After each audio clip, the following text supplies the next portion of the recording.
Morel, you can do great things for this family. You were born as a blessing for us. A sacrifice.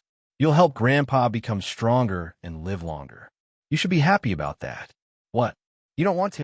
Morel, do you really think you have a choice? Be obedient and listen to your family, you ungrateful little brat. This is all for the people who gave you life. How dare you defy us? We give you food, a roof over your head, everything. And this is how you repay us? Let's see what happens when we take it all away. Morel hesitated in the doorway, then slowly walked out of the room. Voices swirled in her head, all those words overlapping, tightening around her like a noose. She stopped in front of the servant. He loomed over her, tall enough that his shadow swallowed her small body whole. She took a step back. Get back in here. What do you think you're doing? For a moment, she could almost hear that familiar voice screaming at her again. Yes, yes. Morel started to retreat, but the hand holding hers pulled gently, stopping her. His expression was calm as he looked down at her. It's okay. They won't hurt you. His hand was warm. Just trust me. I'm here with you. If you're scared, hold on to the teddy bear. It'll protect you. Morel slowly looked down at the teddy bear in her arms. It was soft, big, safe. Then, she hugged it to her chest and took a step forward, moving past the servant, who didn't so much as flinch. See? Nothing happened, right? The strange man gave her a gentle smile. He was frightening, but kind. I'll get you out of here. I'll let you eat good food. All you have to do is follow me. The darkness in Morel's eyes began to ease as they walked. The corridor was dim, their footsteps the only sound echoing through the estate. They passed several servants along the way. Each time, Morel's shoulders tensed, her body shrinking in on itself. But the terrifying man beside her kept her moving, his presence oddly comforting despite how he looked. If the first one didn't hurt you, the next won't either. I'll beat them up if they try. You could trust me. His words were as warm as his hand. So why was he trembling when he said them? Soon, they stopped in front of a massive door. Morel's entire body locked up. She wasn't supposed to go in there. Never. Don't be scared. Hold the teddy bear tight. As long as you don't let go, nothing can hurt you. Really? Morel glanced down at the bear again. It was true that nothing bad had happened so far, but don't worry. The man pushed the door open. Light spilled out from inside. The door creaked wide, revealing a grand dining room. A huge chandelier hung above, its crystal lights spilling warmth across the long table that stretched through the center of the room. Several figures sat around the table, and as the door fully opened, their heads turned in unison. All their eyes locked onto her. Morel froze. Morel, what are you doing here? You should be in your room. Get out. The moment they saw her, they shot to their feet, their voices crashing over her like a storm. One shout after another, louder, harsher. No, no, no. Morel flinched with each word, her small frame trembling. How dare you? Get back to your room before I drag you there myself. No, no, no, no. Her fingers slipped.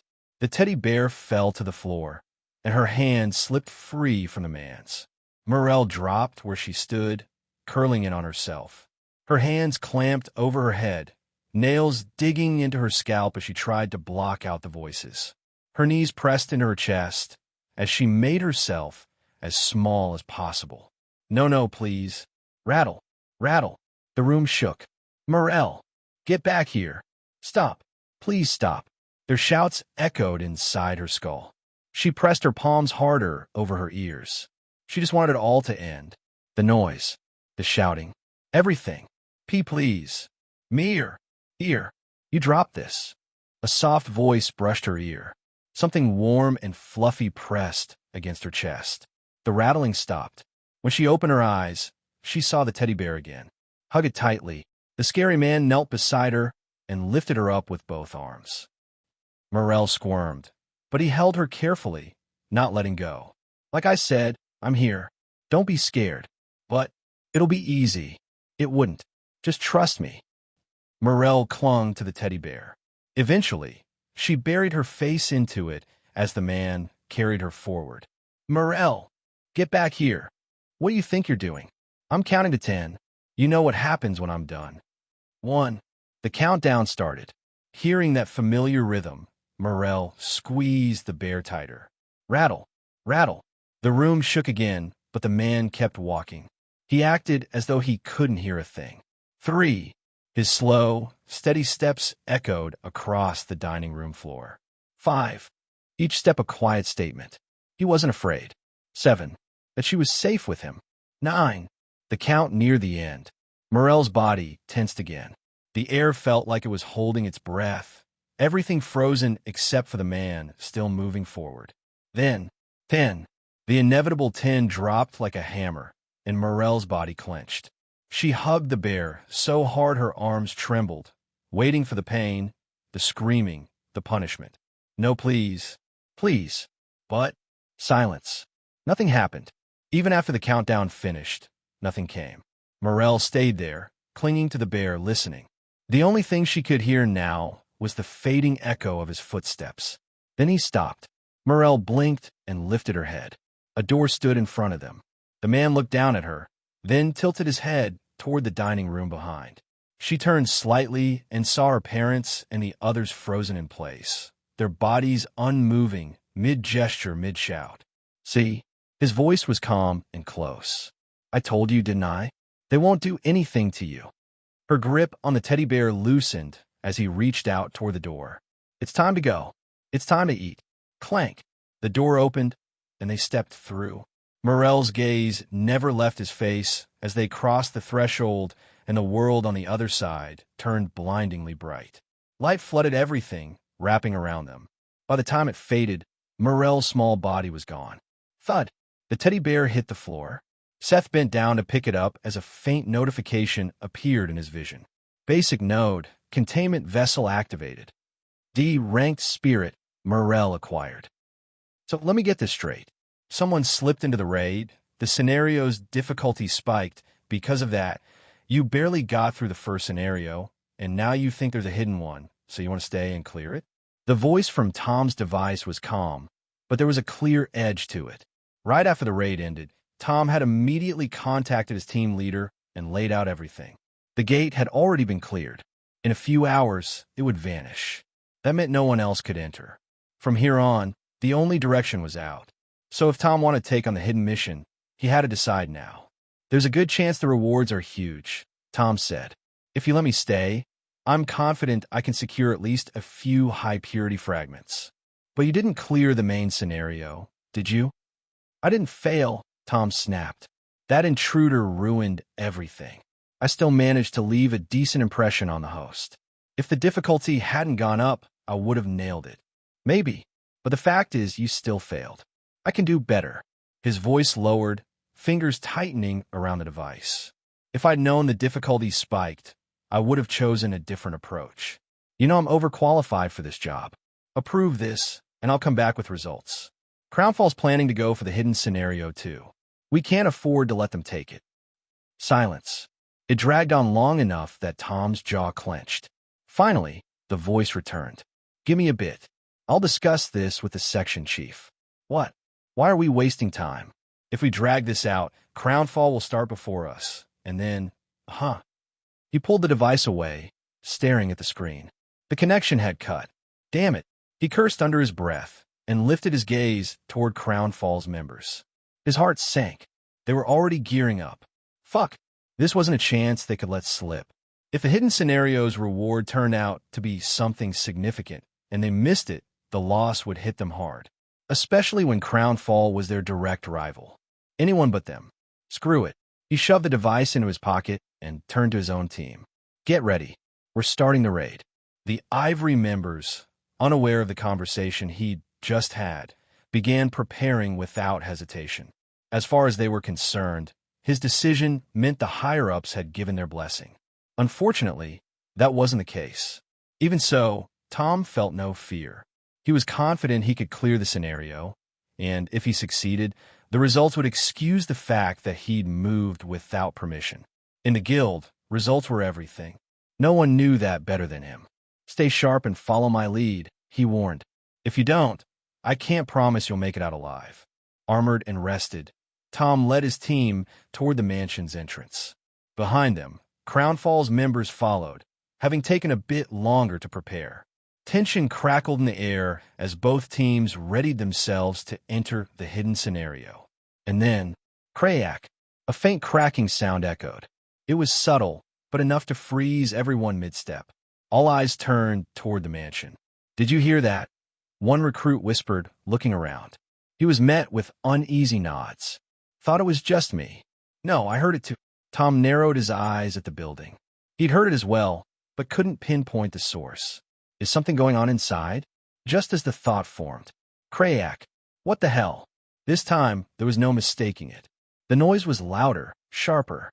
People exchanged nervous glances. "Wait, look!" Someone pointed. A jagged crack had appeared along the side of the mansion, slowly inching wider. In moments, it was obvious something was very wrong. The ground trembled beneath their feet. Rumble, rumble. The building's collapsing. Everyone back. They all retreated at once, even Tom. Why is it collapsing? What about the hidden scenario? That doesn't make any sense. He could only stare as the mansion shook violently.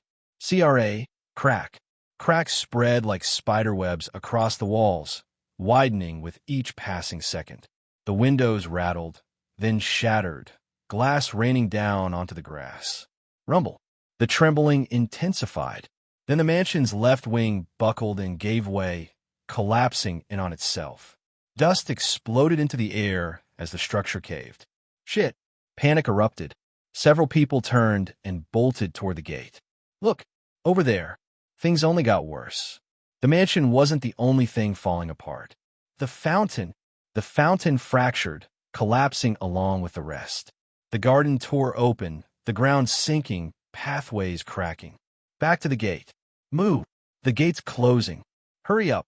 They quickly realized the portal was beginning to shrink. Everyone rushed toward it, fighting to get through before it vanished.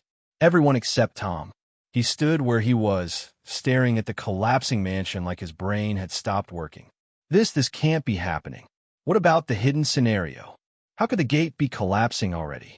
It shouldn't be dissipating this fast unless... The thought hit him like a blow. His teeth ground together.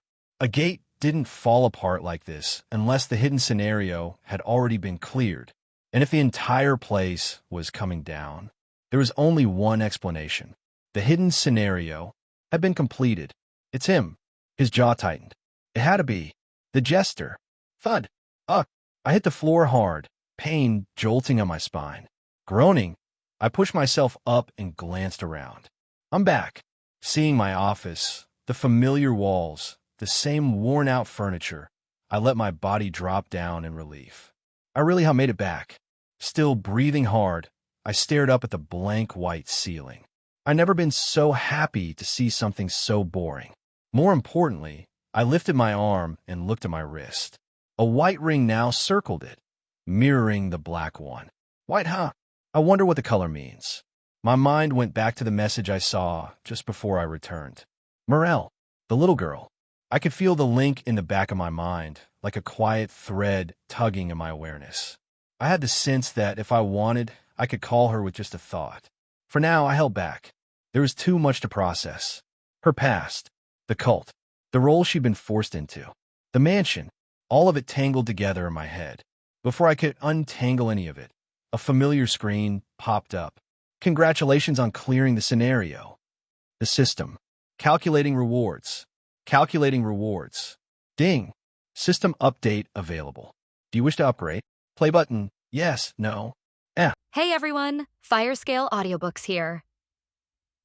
If there's a novel you'd love to hear more of, you can support us on Patreon or Ko-fi. Depending on your tier, I'll make extra parts just for the stories you're most excited about. Usually I can only upload 4 to 5 parts of each novel, but with your support, we can go beyond that. And of course, don't forget to hit subscribe. It helps more than you know. An update. I was confused. An update? Now of all times? Did it have some sort of correlation with the scenario that I just cleared? I had a lot of questions, but no answers. The only thing I could do was stare at the sudden notification with a frown. However, I snapped out of it rather quickly as I pressed, just shortly after. Surely an update was a good thing, right? App is updating. Please wait a moment. The notification stopped from that point, leaving me at a loss. Scratching the back of my head, I eventually settled my gaze on the painting on the wall. It's still here. I moved closer to it and traced my finger over it. Nothing. Touching the painting, there was no reaction at all. I felt a little relieved knowing this. The little girl in the picture was in the same position as she once had been, and everything else was in place. But it was only for a brief moment as something streaked into the painting, startling me completely. Shit. Taking a step back, the painting came to life once again as the girl in the picture lowered the umbrella, exposing her black eyes. She was exactly the exact same as the first time I saw her. No, actually, taking a closer look, she was holding on to a teddy bear. Confused, I turned my attention towards my wrist and realized that the white mark was no longer present. When did she? I'm hungry. A certain voice whispered in the air, and I looked up. Morelle's face now covered the entire painting as she looked at me. Food. You said you would give me food. Oh, right. I suddenly recalled my promise to her. Just give me a minute. I'll go get the food. Huey. Yes. I dropped whatever I was doing and got out of the office. On the way out, I made sure to lock the door behind me. Not only was the painting recognizable, but I didn't want anyone to know it was haunted, too. Let's see. Moving towards the kitchen area, I rummaged through the cabinets in search of any snacks. However, all I could find were half-empty cereal boxes, a bag of stale pretzels, and a suspicious-looking jar of something that might have once been peanut butter. I sighed, closing the last cupboard a little too hard. Looking through the other cabinets, all I saw was instant coffee powder. A lot of it. Too much of it. What sort of drug addicts are these? Moving toward another cabinet and seeing it filled with instant coffee powder, I started to feel bad. Was this some sort of drug?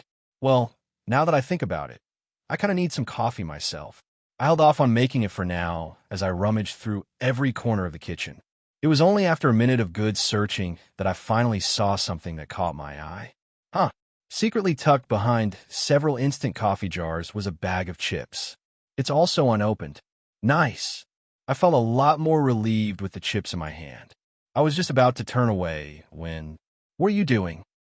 A certain voice reached me from behind, and I almost jumped out in fright. Thankfully, I managed to keep my cool as I turned around while hiding the bag of chips behind my back. Kyle! Thankfully, it was just Kyle as I sighed in relief. But my eyes soon narrowed. Taking a look at him, he looked quite haggard. His hair was disheveled, and his eyes were baggy. He looked almost as bad as I did, which I thought was almost impossible to do. What the hell happened to you? I don't want to talk about it. Kyle dismissed with his hand, moving towards one of the cabinets and taking out a jar of instant coffee before dumping about a quarter of it into a cup and adding just small amounts of water. The fuck? Surely that. Oh, not bad. Kyle smacked his lips while he looked at me. What? He brought his coffee closer to himself. Don't tell me you want some. I'm okay. I thought back to the time I stole his coffee. Don't tell me. There's quite a messy situation going on right now. I looked at Kyle. I thought he didn't want to talk about it. There's been an incident not far from here, and I was sent to investigate the stuff. It's a rather complicated situation. It seems to be some sort of high-order entity. We're still unsure of its rank, but it's extremely powerful. How powerful are we saying? That's what I'm struggling to figure out. Kyle smiled wryly before taking a sip of his coffee. Smacking his lips, he yet again mumbled, "This is good stuff." Lunatic. Absolute lunatic. So far, all of its victims have been regular people, but the fact that we've yet to find anything related to it is extremely worrying. It's almost as if it doesn't exist in the first place. Regardless of what we do, we can't detect it. Seeing the rare look of solemnness on Kyle's face, I felt my chest grow heavier. For him to look like this case must be really dangerous. Here, take a look. Kyle suddenly extended his hand to show me his phone. That was when I caught a glimpse of his screen and my entire body froze.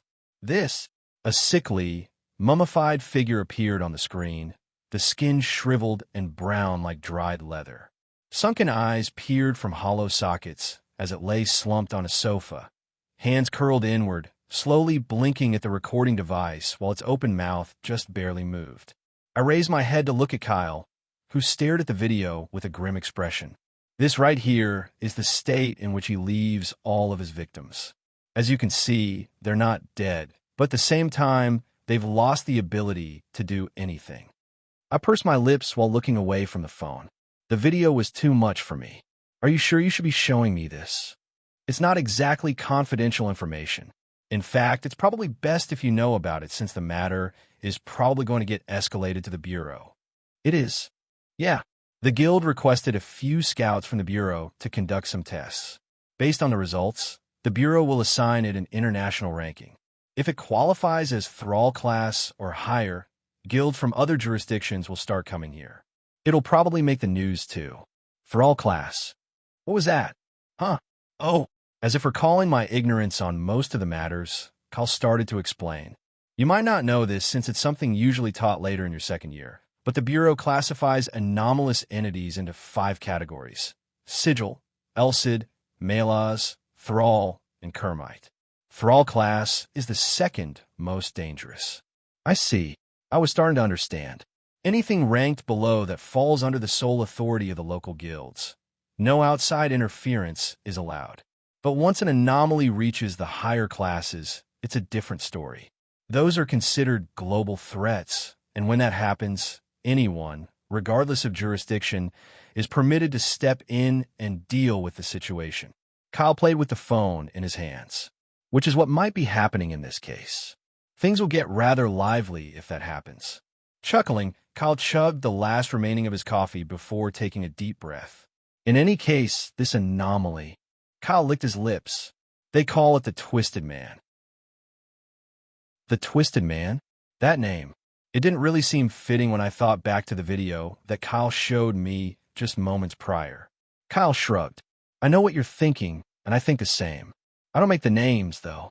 Mummified Man also didn't sound good. I think they just went with Twisted Man because the insides of all the victims are twisted. Oh, that felt kind of lazy. Well, either way, you should be careful. Things within the island might get quite hectic soon. If things get really bad, then the other departments might also get involved, but I think it's fine for now. An S-ranked gate recently opened up on the main island. That's part of the reason the guild is rather peaceful these days. An S-ranked gate. That sounded pretty serious. As far as I knew, S-ranked gates were the most dangerous gates. They were considered to be almost unclearable gates. You don't have to worry too much about the gate. It's a horde-type gate, meaning that it has nothing to do with us. Our job is to handle this situation currently. Our? Yeah, no. It's just you. There's no ours. I see. I still pretended to nod. I was still somewhat unfamiliar with how the guild operated and what the other departments did. However, from the looks of things, each department had its own hands full. I once again rejoiced at the fact that I didn't join the guild. No, wait. I actually did join, but it was a fake position and stuff. Surely that doesn't count, right? I shook my head. Whatever the case was, I had to quickly get back to the office and give the chips to Morel. Well, whatever the situation is, it sounds rough. I hope you manage to figure something out soon. Yeah, at the rate things are going, I don't think I'll get much sleep. Kyle turned around and grabbed another jar filled with instant coffee. I thought about stopping him, but then decided to leave him be. I could relate. Continuing to hide the chips behind my back, I glanced at my office in the distance and spoke. Either way, I need to get back to my office. There are a few things that I need to take care of regarding my game. All right. Yeah, your game. Kyle shook his finger in the air. How is that going? I'd say pretty good. More than good if someone took into account how long it took to develop. Oh, is that so? I'm glad to hear that. I'm glad people are enjoying your game. Thanks. I had yet to check my current analytics, but I was sure they were even better than before. Maybe I cracked the 6-digit mark. The thought made me excited as I turned around while keeping the chips behind me and slowly moved away from Kyle. Well, I'll see you later. I hope you get some rest soon. I wish. Kyle lowered his head in defeat while dumping the coffee powder into his cup and adding hot water shortly after. I took the chance to turn around and leave, dashing from my office and closing the door right after. Hungry. An all-too-familiar voice reached my ears shortly after as Morel appeared by the painting, half of her body hanging out while she looked at me. Ooh, I got it. I took out the chips and showed them to Morel. Her large eyes blinked as she looked at the chips, her head tilting a little. What is that? They're chips. I moved closer to her while opening the package and giving it to her. Give it a try. They're good. Morel peeked further out from the painting as she started to sniff the chips. Then, slowly reaching out with her little hand, she grabbed one chip before shoving it into her mouth. Crunch! A crunching sound echoed as she took a bite of the chip. There wasn't much of a reaction at first. However, that quickly changed a few seconds after as her eyes widened. Her pupils dilated shortly after as she looked at the chips, and her hands moved right into the bag, grabbing as many chips as she could before shoving them down her face. Crunch! Crunch! Hold on, slow down. Slow down. I'm not going to steal the chips. What are you doing? With how aggressively she was shoving the chips in her mouth, she almost started to resemble a squirrel, and I had a hard time stopping her. Stop. Calm down. Only when I pulled the chips away did she finally stop as she looked at me, her eyes staring at me with a look that seemed to say why. Stop for a second. I'm not going to take the chips away from you. Eat them slowly. If you eat them too much, you won't be able to properly enjoy them. Morel's eyes narrowed, but after staring at the chips, she reluctantly nodded her head. Okay. Her mouth was still full, so she couldn't speak. I ended up giving her the chips back shortly after that as she slowed down, taking one chip at a time. Pleased by the sight, I turned my attention away from her for just a second when, crunch, crunch, crunch, Morel started shoving the chips down her throat. I didn't even know how to react. However, right before I could even turn around, another notification appeared. Update complete. Changes have been made. Please load the app to see. My lips twitched as I saw the message, as Morel continued to shove her mouth with the chips. However, I soon let go of it and moved toward the laptop. Just this time, she was also a ghost. Morel was already dead, so it wouldn't affect her too much. Let's see. I tapped on the app and loaded its interface. Game developer, Seth Thorne. Status, first order play button. See more. Black small square, basic node. Containment vessel play button. See more. Items. Black small square, blank mask. Black small square, spectral glasses. Black small square, Mr. Hugs. Black small square, quick stitch outfit. Shop, open. Quests. Unlocked, available 1. Black small square, expose the cult and its plans. Reward, 40,000 SP. Time limit, 2 months. Developed games. Gentle Whispers, rating, 0.5. A regular day in the office, rating, 1.0. Balance, 4,822 SP. The changes were quite noticeable. Not only did the interface now have my balance, but I could also see several areas I could expand. I didn't waste a second and clicked on the containment vessel area. There was something that I was really curious about. Click. The moment I left-clicked with my mouse, a new interface appeared. F. Ranked Anomalous Entity Nightwalker. Description. A shadowy entity that thrives in complete darkness and recoils from anything bright. Exposure to light gradually weakens it, and prolonged contact can destroy it entirely. In the dark, however, it possesses strength comparable to that of a grown man. Loyalty, 40-25-15. You dare use me as a meat shield? D. Ranked Anomalous Entity, Morel. Description. The lingering spirit of a young girl who suffered years of abuse at the hands of her family, bound by the cruel traditions they followed. Her soul now haunts the very painting her parents commissioned to celebrate her upcoming birthday, the same day they had chosen to sacrifice her. Loyalty, 50-55+5, is very happy with the snack you gave her. My lips twitched the moment I read the Nightwalker's loyalty area. 25. That seemed rather low. I really needed to think of a way to appease it. Thankfully, with this new interface, I could not see what they were thinking. In that case, I might be able to increase its loyalty again. But more than anything, I was curious about something else.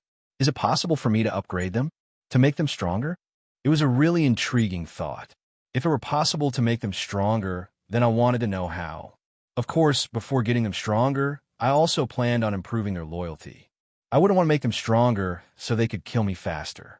I scanned the page, skipping over the description for now. I planned on checking it later. For now, I wanted to see all of the new features. I then expanded the first order area. Status: First order. Decree: Shepherd. Requirements for upgrade: 10x attributeless fragments. Purity: 0%, 100%. Huh. My eyes paused on the decree area. Shepherd? What the hell was that? I knew what a shepherd was. They were someone who tended and reared sheep. It was precisely because I knew what it was that I felt confused, but the more I thought about it, the more things began to make sense. Decree shepherd. I suppose it relates to my ability to acquire and command anomalous entities. A shepherd of the anomalous, perhaps. That sounded like the most plausible situation.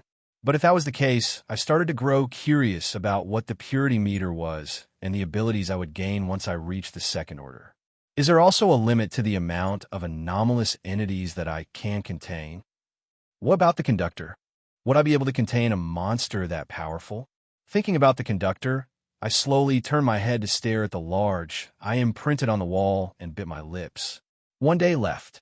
There was only 1 day left until it came. Or at least, that was what I assumed to be the case. I thought back to the scenario when I played the piano alongside it and hoped it would stop haunting me, but I wasn't so sure. I had an inkling that it was still going to come. My chest grew heavy at the thought. It was rather clear to me that I couldn't defeat the conductor. It was simply too strong for me. I needed to quickly think of a way to delay the situation or solve it. What a mess.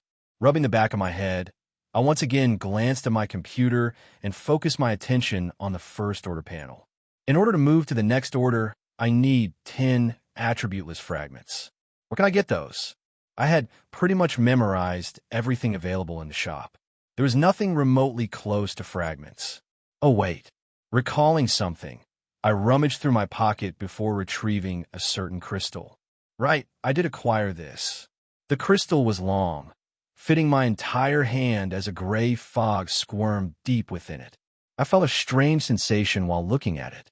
The gray fog within pulsed in strange patterns, almost as if it were alive, and the more I observed it, the more unsettled I felt. That was until, ding, fragment of conceptualization. Purity, 91%. A notification crossed my vision, floating right above the fragment. What the? The notification was so sudden and unexpected that I almost dropped the fragment in my hand. Thankfully, I was able to compose myself quickly as I looked at the notification in astonishment. Conceptualization, 91% purity. I read through the notifications with a frown. I didn't really understand, but from what I had managed to learn over the past week or so at the guild, the conceptualization was for those following the conceptualization decree. In that case, does this mean that the fragment I have is useless?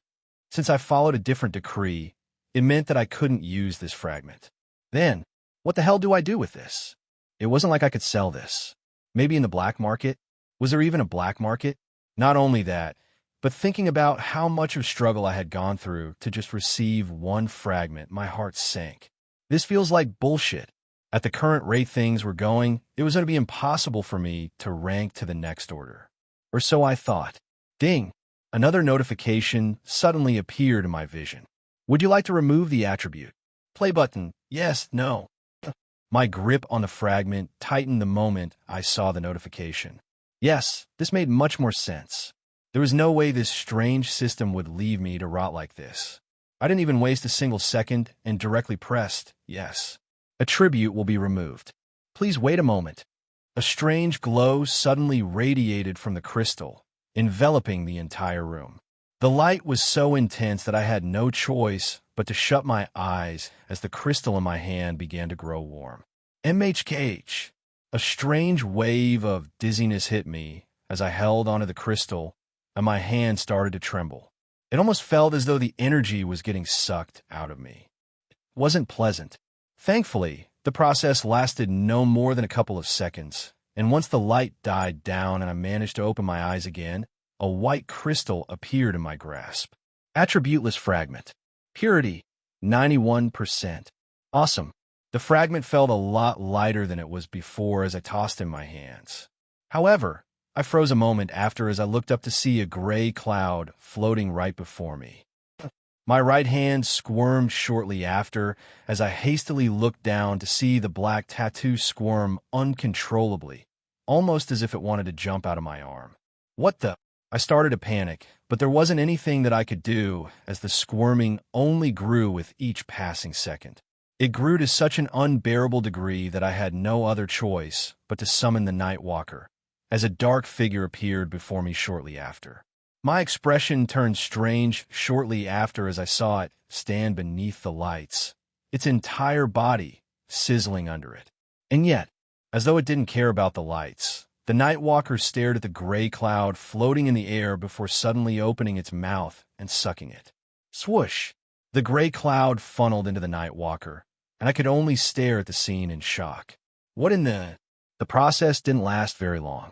It lasted only a few seconds at most. Then the Night Walker shifted its attention to me, its tall, shadowy body standing silently as it stared.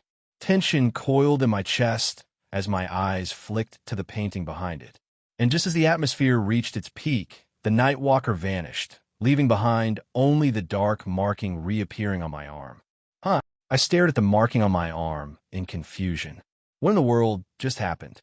Everything happened so fast and abruptly that I had no time to properly assess the situation. However, after a brief moment, a thought occurred to me, and I hurriedly moved from my laptop, loading up the Nightwalker page. I soon noticed the change, and my expression changed. F. Ranked Anomalous Entity, Nightwalker. Description: a shadowy entity that thrives in complete darkness and recoils from anything bright. Exposure to light gradually weakens it, and prolonged contact can destroy it entirely. In the dark, however, it possesses strength comparable to that of a grown man. Loyalty: 25, 35, plus 10. I'm still mad, but not as much. Feed me more. Fragments. Conceptualization: 1 out of 10. Conceptualization: 1 out of 10. I swallowed nervously while staring at the page. I took a moment to process the page before letting out a long breath and leaning back on my chair. All of a sudden, the answer to one of my questions appeared. Could I upgrade an anomalous entity? Apparently so. Could it be that it wasn't the system that had enabled the change, but my decree? Was this the Shepherd decree? Wait, so as long as I collect fragments, regardless of what attribute they are, I can use them to upgrade my anomalies. I tried to type in the question in the app chat, but I received no answer. How very useful. Maybe it doesn't know, or just doesn't want to tell me. I guess I need to figure this out by myself. I looked towards the app interface one more time and stared at the Nightwalker page. I was curious to see what would happen once it managed to absorb 10 fragments of conceptualization. Would it upgrade in rank? Seeing that there's no other fragment, I take it that it can only upgrade in the conceptualization decree. What would happen if I were to give it a different type of fragment? I was genuinely curious. Unfortunately, I had no other fragments in hand. Maybe it's good that I don't have any more. I'm scared I might end up wasting one of the attributes. If the Nightwalker wasn't able to absorb the attribute, then it would just be a waste. Then again, I don't know if the attribute disappears or not. Yet again, a lot of questions but no answers. Worst case, I'll just ask Kyle again. I'm sure he might know something. I tossed all the thoughts away and focused my attention on the crystal in my hand. Now, what do I do with this? Tossing it slightly and catching it again, I squeezed it with my hand, but nothing happened. What was I supposed to do with this? I placed the crystal near my mouth and tried to bite it, but I don't think it's possible. It was too hard. I scratched the back of my head while staring at the fragment. It says that I need 10 attributeless fragments in order to go to the second order. I guess I should find a way to collect the remaining 9 before thinking about anything else. I wasn't really worried. I guess living inside a guild has its perks. I could find all of the information I needed here. There was also Kyle to help me. If I wanted to find a way to gain more fragments faster, then the guild was the perfect place to gain some information about it. And as such, closing down my laptop, I stood up from my seat. But just as I was about to open the door, I stopped abruptly at the sound of a sudden shout from the other side. It was quite loud. Where the fuck are my chips? It sounded very angry, too. Who stole my chips? I'll fucking kill you if you don't come forward now. I looked at the knob and pulled my hand back before sitting back down on my chair. On second thought, the game needs an update. I squinted my eyes while hunching over. Let's see. Just before, located at the end of the field agent section, was the section chief's office. Zoe stood before her, the section chief as he leaned back on his chair, a pencil pressed at the top of his lips. The room was silent. Neither one spoke as the section chief drummed his fingers over the table. He continued like this until his lips straightened and the pencil fell down on the desk. Tack. So you're saying that some sort of figure wearing a jester mask managed to infiltrate the gate, right under the noses of 3 of the biggest guilds within the island, and somehow managed to clear the scenario. Not only that, but the difficulty increased too? Zoe smiled wryly. Putting it that way, it really did sound unbelievable. However, this really was what had happened. Put in the same position as the section chief, she too wouldn't believe the situation. There was practically no way for someone to sneak into a gate unless one of the guilds had planned this in advance. But were they really responsible for letting the jester in? How would they benefit from his appearance? As far as she had witnessed, they also appeared surprised and shocked by his appearance. Sir, section chief, I know it's not really believable, but I wasn't the only one there. You can. Oh no. The section chief cut Zoe off, dismissively waving his hand. It's not that I don't believe you. I do, in fact. Really? Yeah. Then, the reason why I'm stumped is because I've heard of this description before. Zoe blinked her eyes, at a sudden loss by the section chief's words. What could he mean by his words? It happened not too long ago. I'm sure you've heard about the incident before. It has to do with one of your seniors. What? Zoe's brows furrowed. If it was about one of his seniors, then did that mean that the incident occurred in a higher-ranked gate? And what gate was it? It's the most recent A-ranked gate. The one Clara managed to complete. Zoe's eyes widened in shock all of a sudden. That was because she was acutely aware of the gate that the section chief was talking about. You can't be talking about that gate, right? It is exactly that gate. The section chief replied while scratching the stubble on his chin. The department's first A-ranked gate. It almost felt as though her breath had been stripped away from her lungs. She couldn't really believe what she was hearing. After all, clearing the most recent ranked anomalous type gate was a huge accomplishment. It was also one of the key factors that had propelled their guild's rank toward the upper limits of the queen grade. It was also an extremely difficult gate. Only the top elites were capable of entering such a gate. And yet, the jester had appeared there. That jester, he didn't just infiltrate the gate, but according to what I know, he was the main reason why the gate got cleared in the first place. We were unfortunately not able to gain any fragments from it, but the entire squad was able to come out of it alive, which is the most important thing. Wait. Zoe had to stop the section chief. Yes. Did you just say that he was the main reason why the gate got cleared in the first place? Yes, that's what I said. What? Zoe was once again left at a complete loss, her chest growing heavier. The image of the jester flashed through her mind, making the heaviness in her chest deepen. She recalled her words to the jester during their dance, and sweat formed in her palms. Did I seriously say something like that? Oh my God.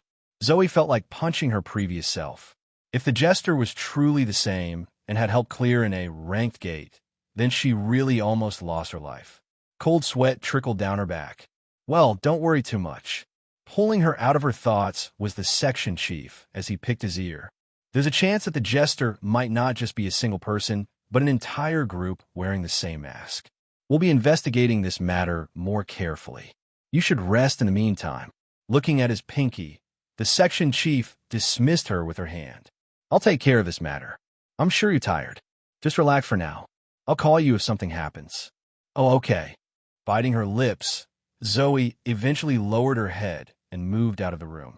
However, even as she got out of the section chief's office, her mind continued to wander over the jester.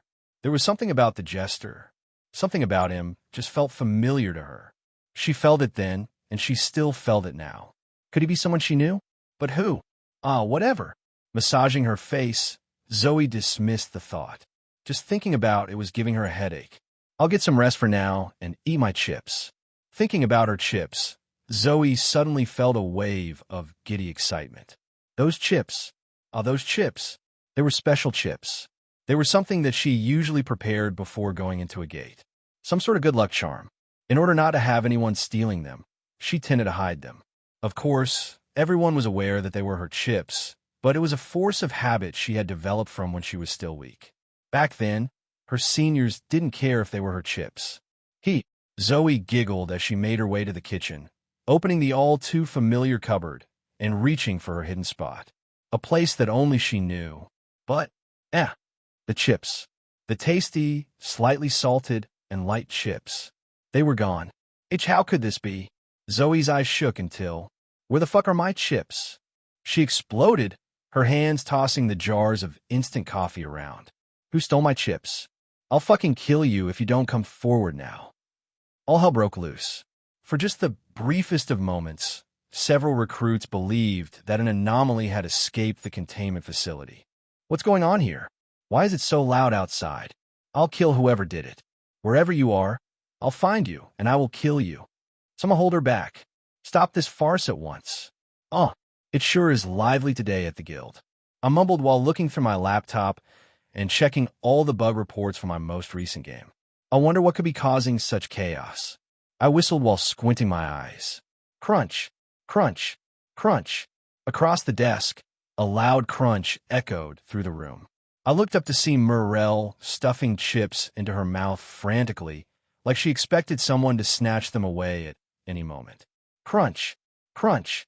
The speed hurried the moment our eyes met. Seriously? I'm not. Cruyunch. I gave up and turned my attention back to my laptop. That greedy little foo kid. Next time I feed her, I'll just make sure to give her small packets.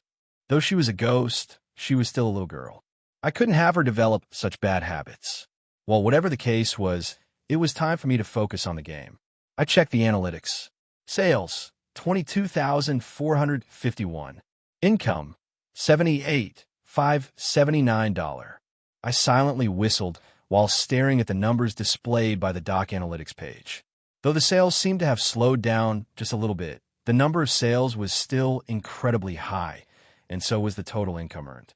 It's a bit of a pity that Doc takes a cut, but I can't really complain considering that I'm still making so much money. Doc took a rather large cut from the sales of the game. As far as I remember, it was around 20 to 30%. It kind of sucked to think about considering how I had done all the work, but then again, they were the ones to provide me with a platform to sell the game. There was no use complaining. It sucks that I can't collect my payment already. It was depressing to see so much money that I couldn't touch. All right. It was then that I suddenly recalled something. Wait, does this include taxes or not? I covered my face with both hands as I slumped my head onto the table. I had completely forgotten to factor in taxes. The thought made my heart sink. If the taxes in this world were the same, then I could kiss half of my paycheck goodbye. Fucking taxes. No, I need to talk to Kyle about this. Surely the tax law in this world was different, right? I hope it is. Be it this world or my other world. Taxes really annoyed me. Ding!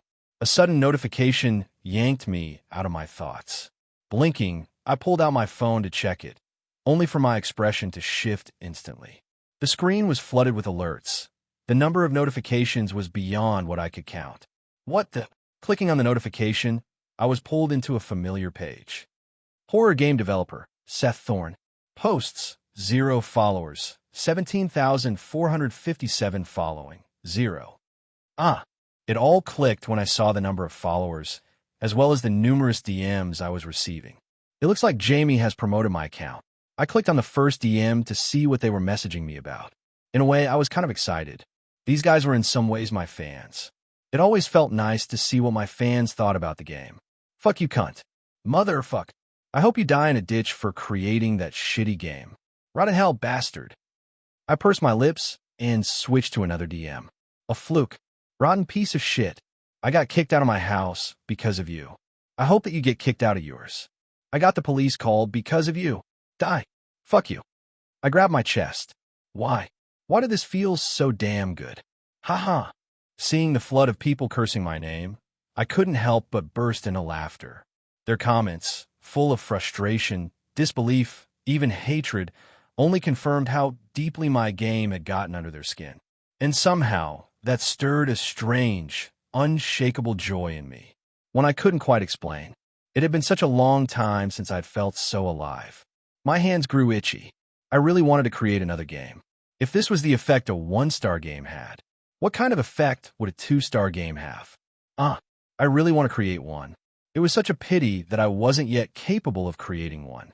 If I combine my most recent experience, coupled with the recording, I might be able to replicate another game similar to Regular Day in the Office, but that won't push me to the two-star rating. At best, it will push me to a 1.5. In order to reach the two-star rating, I'll need something else. But what? What exactly could I do? I sat in a daze while scrolling through the comments and thinking about the potential development of a new game. I was so lost in thought that I didn't even notice the notification that flashed across my vision. It was only after a few seconds that I noticed it as I abruptly lifted my head. What? Reward calculation complete. We will now be assigning you the rewards for completing the scenario. I blinked my eyes slowly before they suddenly widened. It was then that I recalled the fact that I had yet to receive my rewards for the recent scenario. I thought the reward was the app update, but that wasn't the case at all. Reward 1, 10 fragments. Type /item. You may select any type of attribute fragment. Purity will be random. Consumable. Reward 2, Purity Enhancer. Type /item.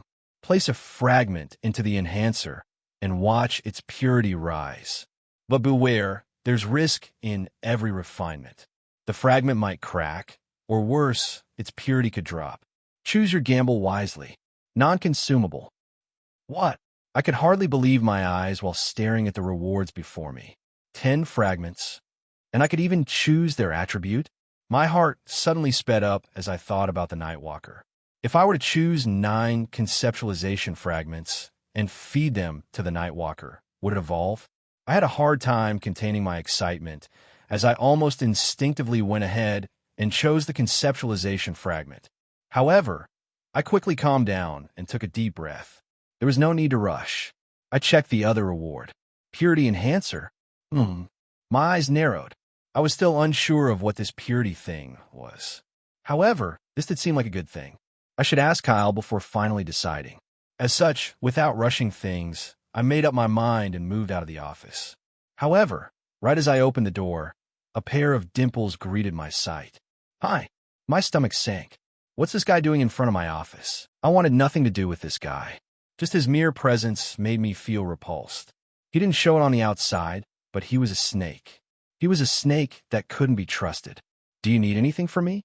I looked around to see if he had been lurking around in order to snoop around my office area, or if I was just being too paranoid, and it was, in fact, just a matter of bad timing.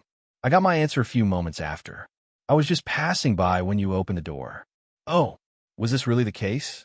I hope so. It's a funny coincidence, I guess. I looked behind him to see if I could spot Kyle anywhere. However, regardless of where I looked, he didn't seem to be anywhere in sight. Are you looking for Kyle? Miles suddenly asked, as though he could see through my intentions. My brows furrowed a little, but I soon nodded my head. In hindsight, I was probably being a little too paranoid. My intentions were a little obvious from the start. Yes. Have you seen him somewhere? Yeah. He's gone with the section chief and some other members to the upper floors. Upper floors? Isn't that Guild Master's office? I came to a sudden understanding. The Guild Master. I didn't really know much about him despite having been in the guild for a bit and receiving an offer from him. All that I was able to find out about him was that he was incredibly strong and that he once used to come from the containment sector. In other words, he was probably a lunatic. But what was he doing in the Guild Master's office? Recently, there's been a complicated situation taking over the city. Something to do with a potential thrall class anomalous entity. It is yet to be classified as such, but based on the recent reports, it is likely going to be the case. Oh, I suddenly understood. This was the thing that Kyle had been talking about just before. So it really is that dangerous? I secretly shuddered. Thankfully, it seemed to be something outside of my pay grade or interest. From the description and pictures Kyle had shown me, I really didn't want to get anywhere close to that thing. We're all just waiting to see how the guild will handle the situation. For now, it looks like the guild will try to get a few more people to investigate the matter. If the situation really turns bad, then it looks like the island will get rather lively. I can see that. I was actually curious to know about the world outside the island. From what I understood, this island was merely a small part of the greater world. Maybe I'll find some time to travel over to the main island. When I had time, there were still several things that I needed to handle over here before thinking about going there. In any case, this is just the worst-case scenario. I don't think it'll get that bad, but the guild will be rather lively soon. The noise might even bother you while you're working. I'm just telling you in advance. Miles suddenly laughed as he scratched the back of his head. He looked so innocent as he laughed. So much so that for a moment, I started to question whether he was truly the same character that I knew. No, in the first place, just because he's a character that I'm familiar with, it doesn't mean that they're going to be exactly the same as I remember them. For example, Zoe's storyline was different. Her parents died, and she didn't manage to save them. This wasn't part of the original storyline. Could the same thing be applicable to Miles? Could I have been overly cautious of him for no reason? Well, it looks like I need to go now. Miles paused, looking a little depressed as his shoulders hunched. I'll sort out some paperwork for now. There are quite a few, so I should get started before it gets too late. He raised his hand and waved it, his dimples fading. I'll get going. It was nice. Wait. I stopped him before he could leave. Surprised. He paused and looked at me. I could see from his face that he was confused. I didn't bother and went straight to the point. There's something that I'm curious about. I'm doing research for my game, and I previously heard Kyle mention things like fragments and purity levels. What exactly does that mean? Do you have any idea? Fragments. Purity levels. For the briefest of moments, his face tensed for a moment, just fast enough to make me question if I was seeing things or not. Kyle mentioned this before. His tone lowered a little. Yes, sort of. I see. Miles scratched the back of his head, his eyes pausing on me. I grew a little tense the moment his eyes fell on me. Something about his gaze felt uncomfortable. And this is just because you're curious, right? It's not because you're interested in joining the guild. What sort of? I frowned while listening to his words. As expected, even if he's different from the character that I know, he still gives me the creeps. I should definitely stay away from. Well, it's honestly not that hard to explain. Chuckling, almost as if his previous demeanor had never existed, Miles began to explain. In short, fragments are the things that we acquire by clearing the gates. The better we clear a scenario, the higher the purity of the fragment that we receive. Makes sense. This I more or less knew. Well, all besides the purity part. I think Kyle told me something similar, but what does purity mean? Why does it matter? The purer the fragment, the lower the risk of developing a fracture, which, simply put, is a crack in the node. The more fractures there are, the more dangerous the situation becomes, as it greatly increases the chance of it becoming a cognitive shard.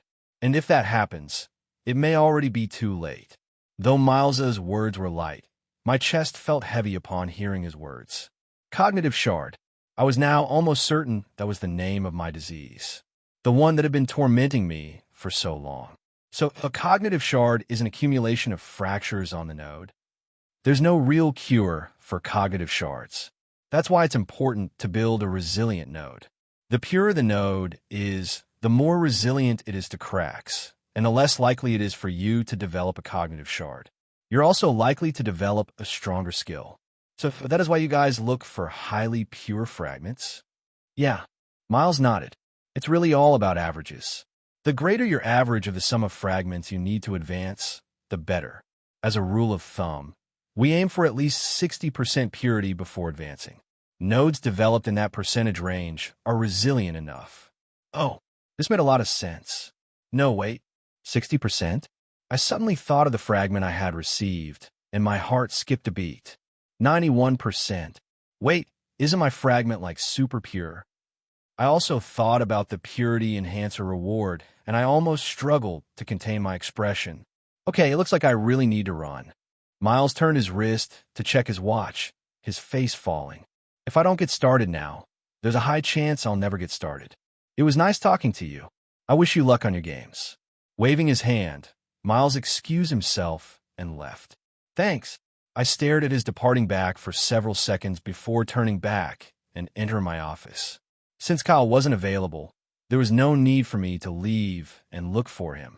It would just be a waste of time. I now had enough information to understand what I needed to do next. Clank, closing the door behind me. I took a deep breath and looked at the rewards section once again. If everything that Miles told me is true, then I think it was possible for me to advance into the second order right this moment. But before any of that, I lower my head to stare at the black marking on my arm. Looks like today is your poof. A chunky machine materialized right above me as I brought my hands forward and caught it. A champion. Groaning, I hunched over and barely managed to keep it from dropping to the floor before quickly moving to my desk and setting it down there. Bang! That was heavier than I expected. I looked at the machine in front of me with a frown. It had a bulky, boxy shape with a small display screen, rows of rubbery buttons, and a paper tray sticking out from the back or side. From what I understood, this was supposed to be the purity enhancer. But why does this look so much like a fax machine? No matter how I looked at it, it just seemed like a fax machine, an old, outdated model at that. No, wait. Taking a closer look, there was a small cylindrical tube by the side.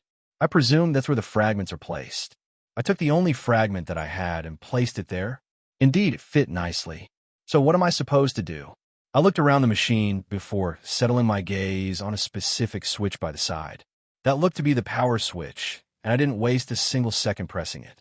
Cha-chuck. A weird sound came out from the fax machine as I turned it on, and the display screen lit up. Shortly after that, a number was displayed on it. 91%. Oh, so it displayed the purity of a crystal. Then, I presume this button over here is to change the purity. By the side of the machine was a glaring red button. I thought about pressing it, but stopped myself. This looks pure enough. I don't think I want to risk increasing its purity. Thus, taking out the crystal, I looked towards the system window and chose the conceptualization area before pressing yes and accepting my other half of the rewards. Puff! A fairly sized brown pouch formed out of thin air, falling right into my hands as I caught it. 1, 2, 3, 4, 10. Looks like everything is here. Counting all the fragments and seeing all of them there, I took a random crystal and replaced the previous fragment with a new one. Cha-chuck. The machine made another strange noise, and moments later, a new number appeared. 68%. Oof. The number was lower than I expected. No, it's more like the first fragment that I received had an absurd level of purity. This should be normal according to what I heard from Miles. He also mentioned that 60% was the optimal purity level. Unfortunately, that wasn't good enough for me. I needed my purity to be higher. I needed to create the most resilient node possible. As someone who most likely already had a cognitive shard, I couldn't afford to take any risks. But at the same time, thinking about Miles's words, I fell into thought. He said cognitive shards form when a node suffers too many fractures. But how does that explain my situation? Is it possible I don't have a cognitive shard at all? Or could someone have a cognitive shard without even having a node? The entire situation felt weird to me. Something was amiss, and I felt completely blind to it. For now, I'll test the other fragments. I decided to brush those thoughts aside for now and focus on what was ahead. Cha-chuck. Like that, I began to test each fragment one by one. The results were 55%, 73%, 81%, 14%, 27%, 94%, 39%, 88%, 61%. I didn't really know what to make with these numbers. Some are really good, while others were really bad. In particular, the 14% fragment. That was way too low. I guess you'll be the one. Given that I already had a fragment, added to the 10 I had one fragment to spare. I planned on using the low percentage one to test the machine. But before that, would you like to remove the attribute? Play button, yes, no, yes. The color faded from the fragment as a misty gray cloud formed above me. The fragment grew warm, and my head felt a little light. It was still bearable and nothing terrible. The moment the cloud appeared, A tingling shot through my arm, and I summoned the Nightwalker. Swoosh! It was just like last time. The moment it appeared, it funneled the gray cloud into its mouth before disappearing. Looking at my laptop, the number on its profile went to February 10th. I was just about to place the crystal in the fax machine when I stopped. Wait, does the purity matter when it comes to anomalous entities? From what I understood, it didn't have nodes.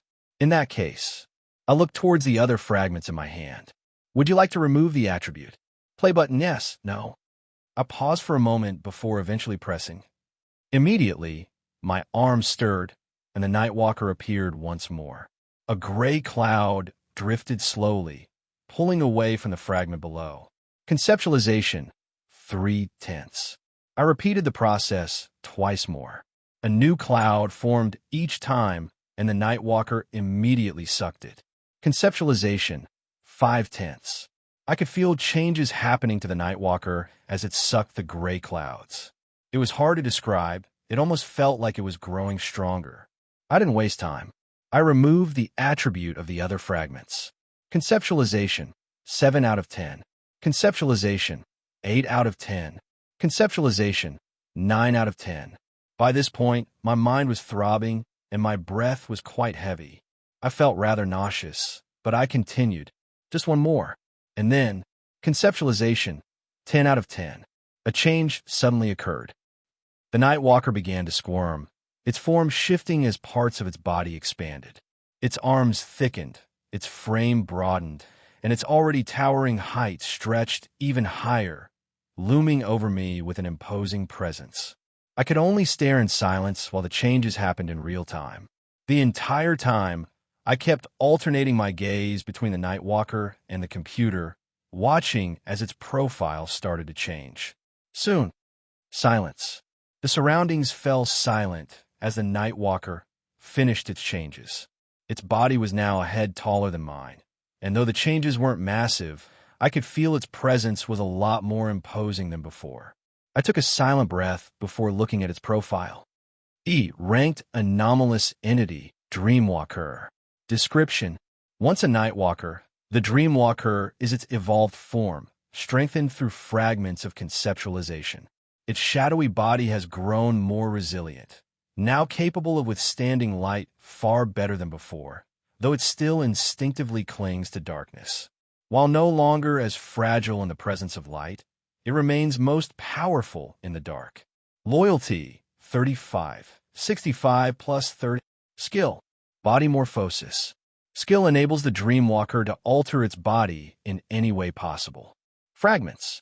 Conceptualization, 1/20. I drew a cold breath upon seeing its description. From a description to the new skill tab. Yes, skill tab. And now it is skill. Not only did the Nightwalker know Dreamwalker become stronger physically, but it also earned a skill. The changes were glaring, and I couldn't help but feel excited knowing that such a creature was working for me. There was also the fact that its loyalty had increased by a whopping 30 points. I felt so much better knowing that it wasn't going to be killing me anytime soon. This is great, I muttered while staring at the Dreamwalker. With it becoming this much stronger, I started to wonder what would happen once it evolved again. But then again, 20 fragments. That's quite a bit. I knew I wouldn't get as lucky with the system next time. Remembering how tough it had been to collect just one fragment from the last gate, the thought of gathering 20 felt almost impossible. But then again, what does the rank of a gate matter if the reward is just a single fragment? If so, wouldn't it be more practical to just farm low-ranked gates? The thought settled into my mind for a brief moment before I shook it away and looked at the fragments in my hand, and then at the fax machine. Right, I should stop wasting time. I looked towards the 10 fragments in my hand, and then settled my eyes over the fax machine. Taking a deep breath, I moved towards it. Hopefully, it'll be my turn too. I couldn't wait to reach the second order. What would happen to me then? All right, let's test this machine. Carefully, I placed the faintly glowing, lowest purity fragment next to the fax machine's cylindrical core. Following the changes that occurred to the Nightwalker, which was now the Dreamwalker, I was excited to see what would happen when I advanced an order. This should be good. Done inserting the fragment, I looked at the display to make sure it was the right fragment and directly pressed the red button. Cha-chuck. The machine started to make weird sounds. Already used to it, I ignored it and just waited for the changes. However, a few seconds after pressing the red button, a notification appeared in my vision. My face froze almost immediately after. Huh? What? Purity Enhancer. 500 SP has been deducted from your account. The notification came abruptly, without leaving me enough time to process it. However, when all finally dawned on me, my face changed drastically as I hurriedly looked towards the fax machine and pressed the red button. Motherfucker, why didn't you tell me this before? That was 500 SP. $5,000. Shit. Tap, tap, tap. I continued to press the red button, but it was to no avail. Tap, tap. The machine continued to move and make noise as I looked at it in despair. And then, ding! A faint chime rang in the air as a new number was displayed on the little display on top of the machine. 79%. Oh, all forms of complaints and rejection ceased in that moment. Seeing the number displayed, I no longer felt that the SP used was that much of a waste. No, never mind. It still hurt, but it hurt a lot less. Going from 14% to 79%. This is massive. I sorted through all the crystals in my possession. 91%, 55%, 73%, 81%, 79%, 27%, 94%, 39%, 88%, 61%. I quickly reached for my calculator and put the numbers together and calculated the average of all the crystals. 62%. The bare minimum requirement set up by the guild was met. That wasn't all.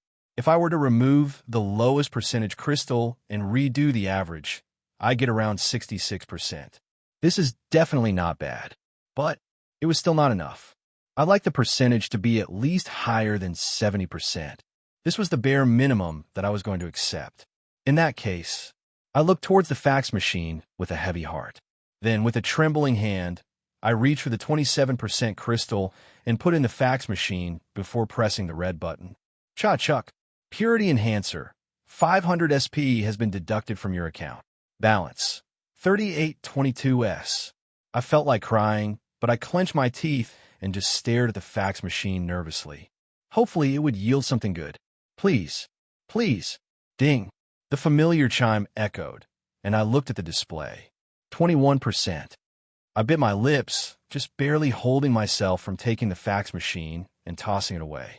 However, taking several breaths to calm myself down, I pressed the red button again. Since I had already committed, I was going to go all in. Ding. 44%. I needed a punching bag. I slowly turned my head towards the Dreamwalker. It was looking at me. On second thought, it might be strong enough to beat me up now. I tossed all thoughts away and pressed the red button again. Again. Ding. 9%. Hi-eek. Single digit. I clutched my head, struggling to keep it together. But things only spiraled when the Dreamwalker slowly raised its long, slender hand, pointing it at me. I stood in silence while watching it, somewhat tense by its actions. Was it going to attack me? Why? I thought the loyalty points had increased. That wasn't enough? It still has a grudge against me? If so, then... Its body began to tremble, its head lurching backward as its finger continued to point at me. I stood in frozen shock, mouth hanging open. It was laughing at me. The fuck? It could do that? No, before any of that. Get back in. I immediately recalled the Dreamwalker, just barely holding myself from shouting all the possible curses I knew. Biting my lips to the point of bleeding, I glared at the fax machine and pressed the red button again. Ding! 87%. Motherfuck! Oh, I blinked in disbelief. After getting used to the string of low percentages, seeing such a high percentage left me momentarily speechless. However, I was soon overjoyed. Yes, this is just about enough. With this new percentage, I was sure to have enough purity to create a resilient node. I could now try reaching the second order. But, I didn't do so immediately and instead looked at my balance. Balance, 2322 SP. I closed my eyes and sighed. Taking out another fragment, I swapped it and placed it on the fax machine. I'll get the SP back eventually. What I won't get back is this moment. As such, I press the red button again. Ding. 14%. Again. Ding. 55%. Not enough. Ding. 7%. Might as well rob me. Ding. 0%. Bang. The fragment shattered right before my very eyes, leaving me at a complete loss. What the?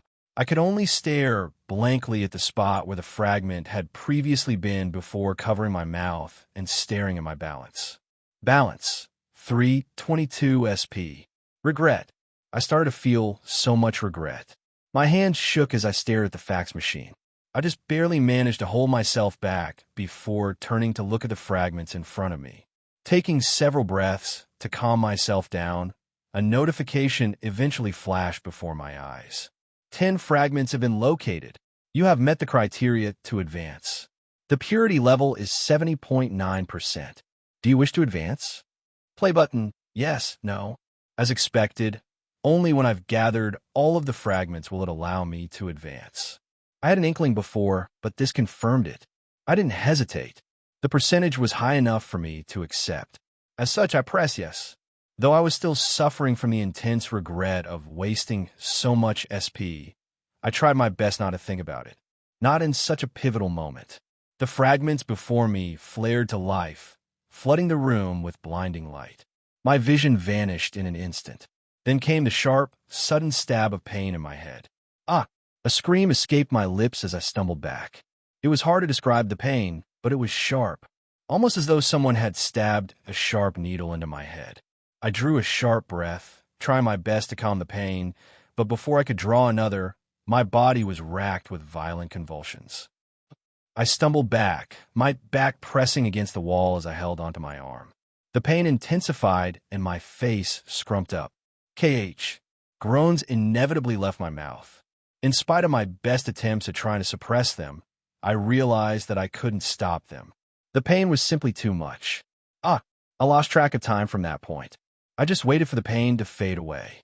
The minutes dragged into what felt like forever as I curled into the ground, holding my head with both hands. Shit. It took a while, and by the time the pain became bearable, I felt several changes occur in me. I couldn't quite pinpoint what they were as I slowly opened my eyes, staring at the notifications before me. Advancement complete. Second order shop unlocked. Basic node. Trait transfer. Fragments. 0/20. The notifications were numerous, but the one that immediately caught my eye was the trait transfer section. What was that? Forcing myself up, I dragged my body towards the computer and looked at my page. That was when I saw it. Black small square basic node, trait transfer. Play button Dreamwalker. Body morphosis. Play button Morel. Double what? Just when I thought the shock had peaked, my right arm squirmed unnaturally. A sudden connection snapped into place between me and the Dreamwalker, and then the darkness came. It poured over my flesh like liquid ink, stretching and solidifying until my arm had vanished, replaced by a gleaming, wicked blade of shadow. I paused, processing the sight before opening my lips, and mumbled, swoosh. I sliced my arm around the office. The feeling was smooth, without any hindrance. I stood in silence while staring at my arm, which had now turned completely dark and was sharp at its end. I wanted to try slicing at the table, but thought better of it as I imagined my hand returning to how it was and the shadow retreated. HAA. I felt a little nauseous while staring at my arm once again. My mind throbbed at the same time. It wasn't for long, though, just for several seconds before everything settled back to normal. I guess it's most likely because the node is being used. This was my best guess. I was still too unfamiliar with how nodes work to know. But still, this is ridiculous. Even now, it felt like I could shift every part of my body in the way that I wanted it to. So long as I imagined it, I could probably make several hands appear. Wait, that might actually not be a bad idea. The more hands I had, the better. It would make the programming process a lot faster. Well, so long as I could keep my focus the same, then maybe. Still, with some practice, it wouldn't be entirely impossible. I'll need to test this out later. What I was worried about was the toll it took on the node in my head. Although I had developed one at a 70% purity rate, I was worried fractures would still form if I overused it. It'll probably be fine, but I can't take any risks. For now, I plan to gradually deepen my understanding of this new skill and learn more about nodes and fractures. It might take a bit, but this is good. I was excited about this new skill. The possibilities were endless. But at the same time, looking at Morel's profile and seeing her skill section, I was a little lost. Why can't I see her skill? Could it be because the gap between me and Morel was too large for me to properly control her? It made sense when thinking about it, but I was really curious to know what her skill was.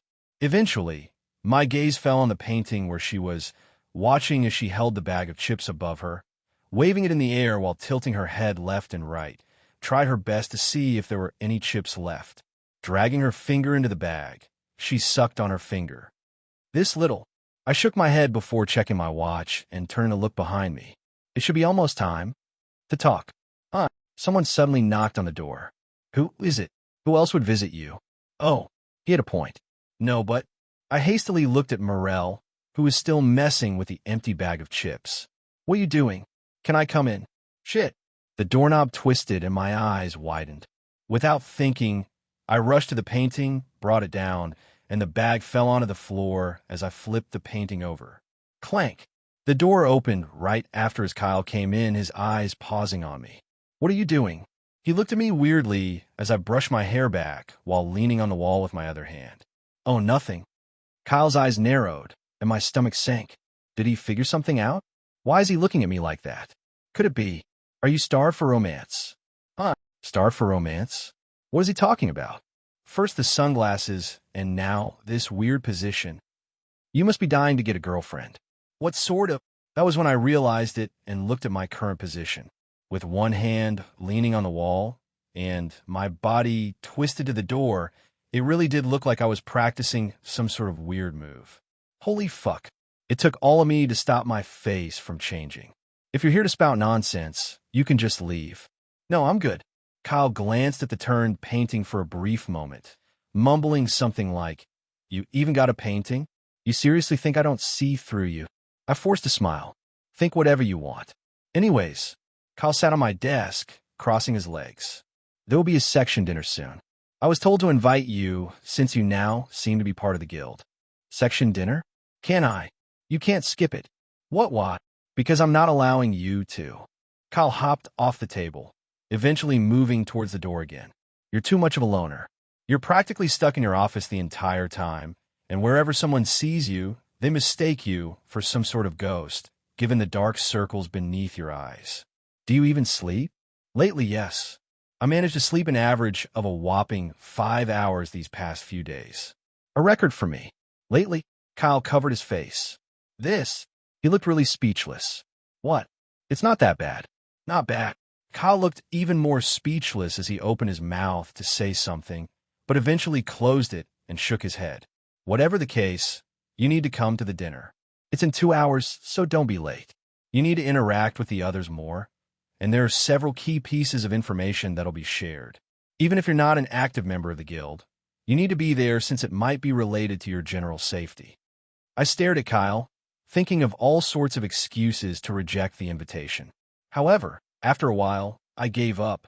All right, I realized that going was only going to benefit me. There was quite a lot that I still needed to learn about nodes in this world, and the best way to learn was by going there. Although I hated socializing, I had to do this. Good. Kyle smiled, seemingly happy with my decision. His mouth opened to say something, but it soon froze the moment he caught sight of something on the floor, and his face hardened.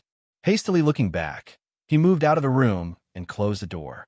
Right before leaving, he mumbled in a hurried tone, "It was you." He looked really scared as he said those words, leaving me at a complete loss. What the? Clank.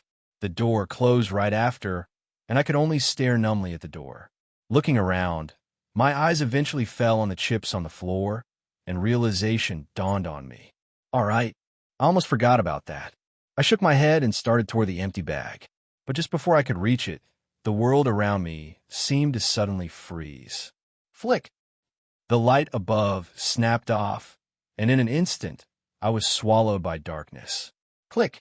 A soft, deliberate click echoed through the room. The door had locked.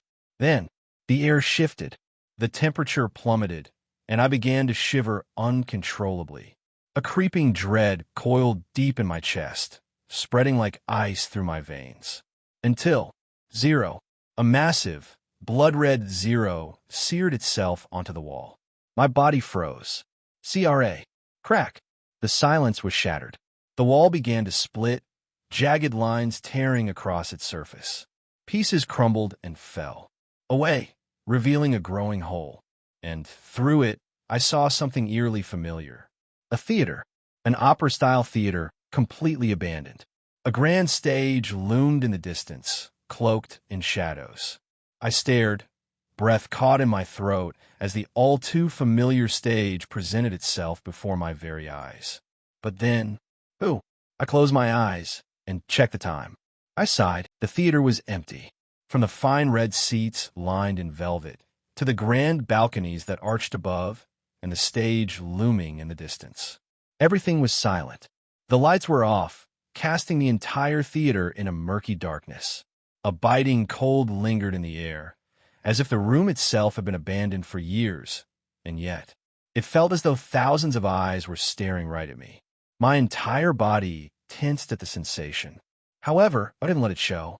I maintained my composure while walking towards the same seat I had sat in the past. It should be this one. I sat down, and the moment I did, flick, the lights snapped on, and everything flared to life. Swoosh, swoosh. One by one, the seats began to fill. The all-too-familiar faceless figures emerged with the light. It was just like last time. No, not quite. I was alone, and every single one of them was staring directly at me. Tack! The simple echo of a step echoed all of a sudden as I turned my attention towards the stage, where a towering figure emerged, its elongated body and stitched-together features casting long shadows as its presence took over the entire theater. Ha! My chest shook at the sight, but it wasn't out of fear this time, but out of nervousness. He's here. I had a plan. I just needed to execute it. It had to work. And then, the figure stopped. Silence. Slowly, its head turned to face me. I didn't dare breathe, but at the same time, I didn't dare take my eyes away from it. I stared back, showing no signs of fear. At least, I try not to show it. So long as I don't puke now, I'll be fine. I was very close to puking. Still, I managed to remain composed. I somewhat expected this. I had been waiting for it to happen, and, as such, was prepared to handle the current situation. I also knew its weakness. I can do this.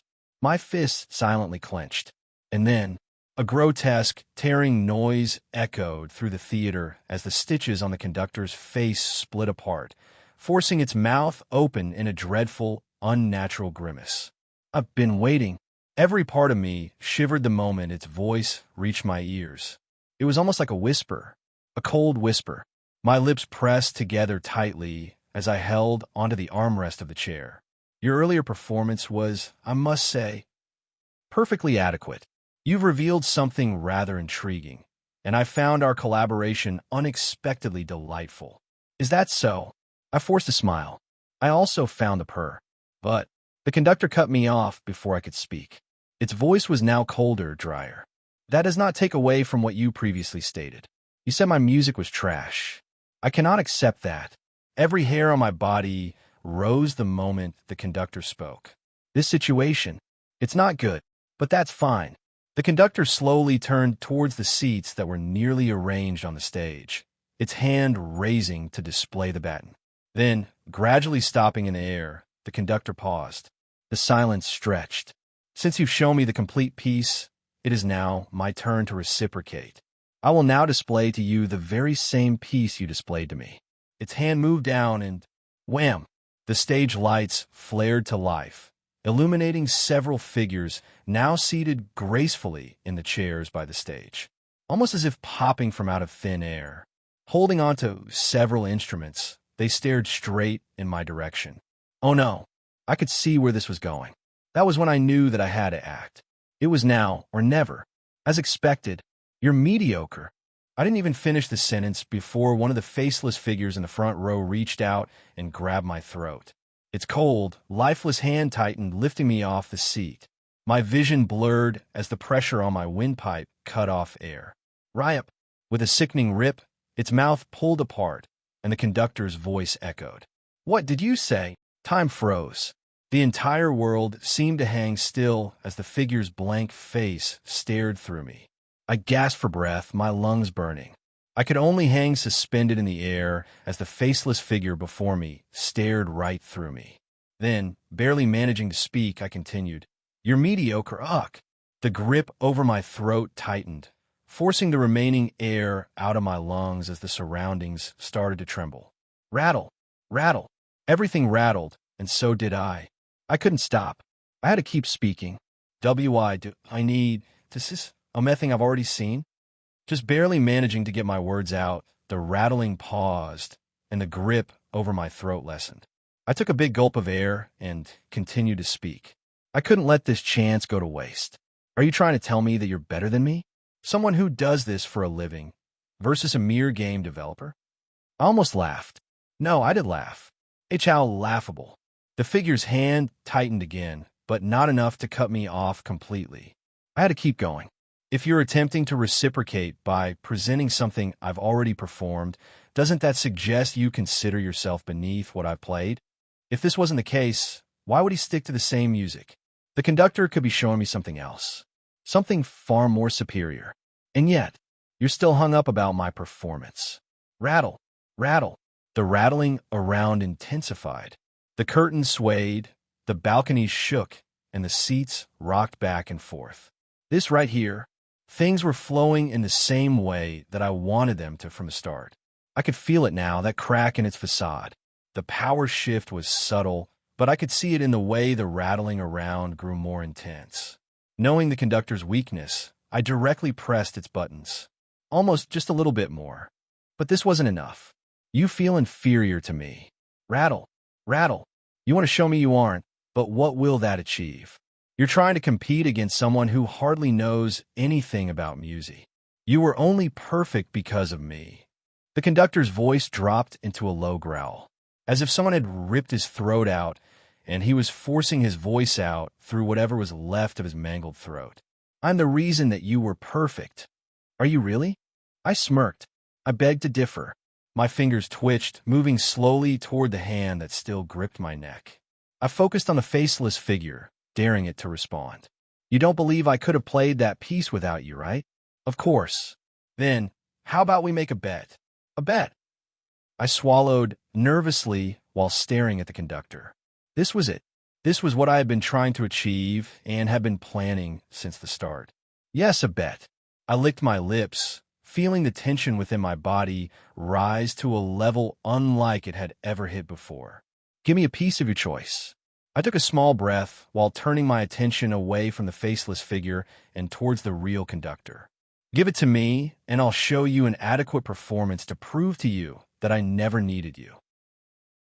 The theater fell completely silent. A cold knot twisted in my stomach, tightening with every heartbeat as I stared at the conductor in the distance. So, what's its decision? Did it fall for it? Please accept. I tried my best to keep composed, but the tension was palpable. I could hardly keep my breath in check, as I even had a hard time swallowing my own saliva. It felt as though every little second felt like an eternity. I could only hang suspended while the conductor's stitched-up eyes looked at me. And then, the grip over my throat lessened, and I fell back onto the chair. Thud. Fine. The conductor's brittle voice whispered in the air. I'll give you a chance. The conductor moved to the side and pointed at the piano that stood at the center of the stage. Show me your perfect piece. Silence returned once more as all the heads continued to stare at me. It felt as though thousands of eyes were on me, making my skin tingle. With the subtle trembling of my lips, I shook my head. You're misunderstanding something. I didn't mean now. I mean up. A hand once again reached for my throat, faster than before, with its grip so tight that I almost passed out on the spot. Do not play games with me. Rattle, rattle. The entire room trembled violently. Chairs rattled, curtains swayed, and instruments clattered against one another. At the center of it all, the conductor's voice slithered through the air venomously, saturating the space with a palpable and sinister presence. Should I just kill you right now? The hand squeezing my throat pressed right into my skin, almost as though it was grasping my thorax. It's easy for me. You are weak. Nothing but a simple weak pest that I can rid with just the slightest of actions. Its voice grew more and more brittle as it spoke, my vision spinning as I struggled to keep myself conscious. Whatever you were trying to do, I do not wish to play games. So it said, but it had yet to kill me. Very clearly, its perfectionist trait was preventing it from doing so. I knew that, deep down, the conductor wouldn't kill me. Not until it played its piece. Such was how perfectionists were. And soon, cough, cough, the grip over my throat loosened, and I fell on the seat once more, the sound of my coughs filling the space. Hewer, heavily gulping for air, I reached for my throat while staring at the conductor, who started to move towards the podium. You stay there and listen to my performance. If you so much as expected, you are scared. Silence. Everything fell silent. But though it was silent, everything felt loud. All the little sounds heightened in my ears.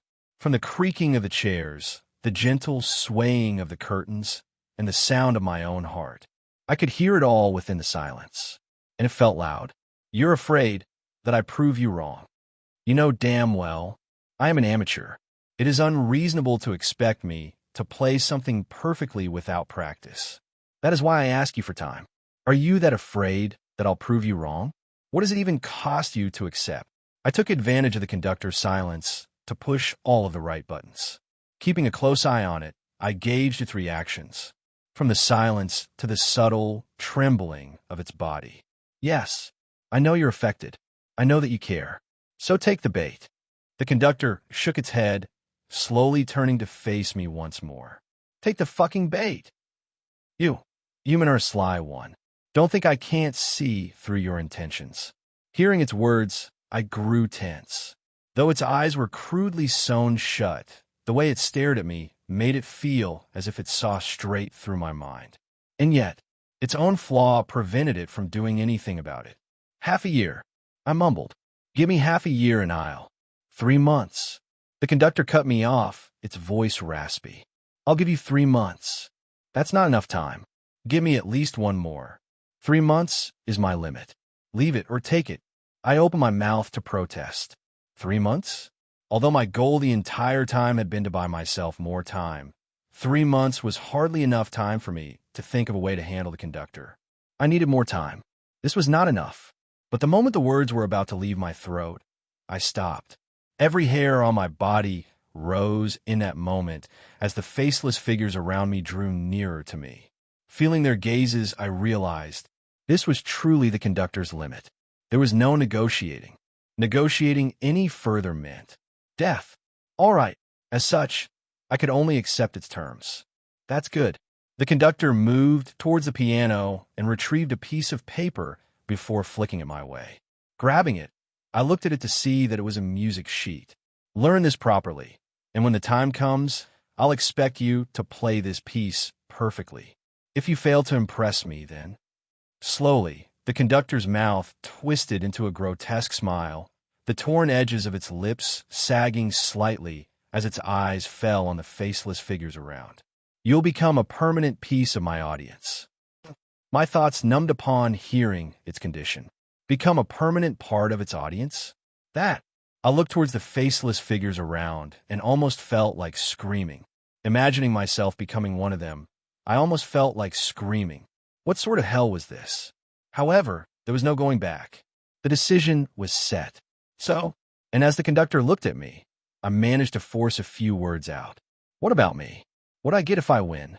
The conductor's head tilted. You get to live. What better reward is there for you? That's not good enough. It is not a very fair bet, is it? The conductor fell silent for a brief moment before asking. Then, what do you want? I didn't answer, but instead brought my hand forward and pointed directly at it. Me? The conductor looked stunned by my proposal, but I simply nodded. If becoming a permanent piece of your audience is my penalty for losing, then the reward better be worthwhile. Yes, I want you. The conductor opened its mouth, but soon smirked. Fine. A throaty laugh escaped its lips, its amusement clear. I'll accept. Ding. A notification appeared shortly after that. New quest activated. Difficulty, not applicable. Reward, A rank anomaly, the conductor. Objective, prove the conductor wrong. A location, not applicable. Failure, the user will become a staple member of the theater. Description, the conductor has agreed to the conditions of your bet. 3 months from now, the two of you will meet. If you fail to prove the conductor wrong, you will be turned into a permanent piece of the audience within the theater. If you manage to prove it wrong, the conductor will agree to serve you. Time limit, 3 months. Will you accept the quest? Play button, yes, no. I didn't even hesitate and pressed yes. Quest accepted. Good luck. And with that, the bet was in place. 3 months from now, I had to play a piece it deemed worthy enough to prove I didn't need. Very well, I hope to see you soon. The conductor's raspy voice echoed once more as its lips pulled into a grotesque and creepy smile. I could only stare in its direction before slowly turning my head to look back. Bang! The theater door slammed open just as I stood from my seat. But before I could move, before you leave, there's something I wish to warn you about. I stopped and pursed my lips. What did it want this time? Don't tell me it's changing its mind. What do I do then? My thoughts began to spiral, but the conductor's next words took me completely aback. I feel a sinister presence within the land that you reside in. I advise you to tread with caution. This is no kind or reasonable being. What? My thoughts spun. What exactly was it trying to say? You better leave before I regret my actions. The conductor's voice jolted me out of my thoughts, and my legs moved on instinct. Every eye in the theater remained locked on me, but I ignored them and made my way toward the doors. I continued to think about the conductor's words. Its warning. What could it be referring to? For even the conductor to say something like that, I felt tense while musing over its words, until I eventually reached the exit. The darkness swallowed me whole. The last thing I saw was the conductor's smile, watching me all the while. By the time light returned to my eyes, I was back in my office. I'm back. Everything was as it had been. The wall behind me, the desk, the silence. I looked around the place, the silence shrouding me in its entirety. I stood like that until, I crumbled onto the side of the wall, my back sliding down as I took deep and heavy breaths. My entire body was soaked in sweat as my hands started to shake. That was close. Far too close. I was just one wrong word away from dying. One single wrong action away from dying. If not for the fact that I perfectly exploited the conductor's weakness, things wouldn't have played out like this. That was way too close for my own comfort. I can't allow a situation like this to happen in the future. I took several deep breaths. Even though it was close, I had managed to succeed in the end. I managed to buy myself some valuable time. That was all that mattered. 3 months. Not ideal, but it was something. 3 months to figure out how to perform the piece I'd been given. To make it perfect in the conductor's eyes. I looked at the music sheet and gave a bitter smile. I really shot myself in the foot. This was a lot more complicated than I anticipated. I really felt like I had bitten off more than I could chew. But it wasn't like I really had much of a choice. It was either this or instant death. The choice was obvious. To talk. Hearing someone knock on the door, I jolted out of my thoughts. Who's there? What do you mean, who's there? Clank. The door swung open, and Kyle stepped inside. He looked different. His usually messy brown hair was slicked back neatly, and he wore a brown coat left open to reveal a white turtleneck that stopped right on the belt line, where he wore a set of black pants.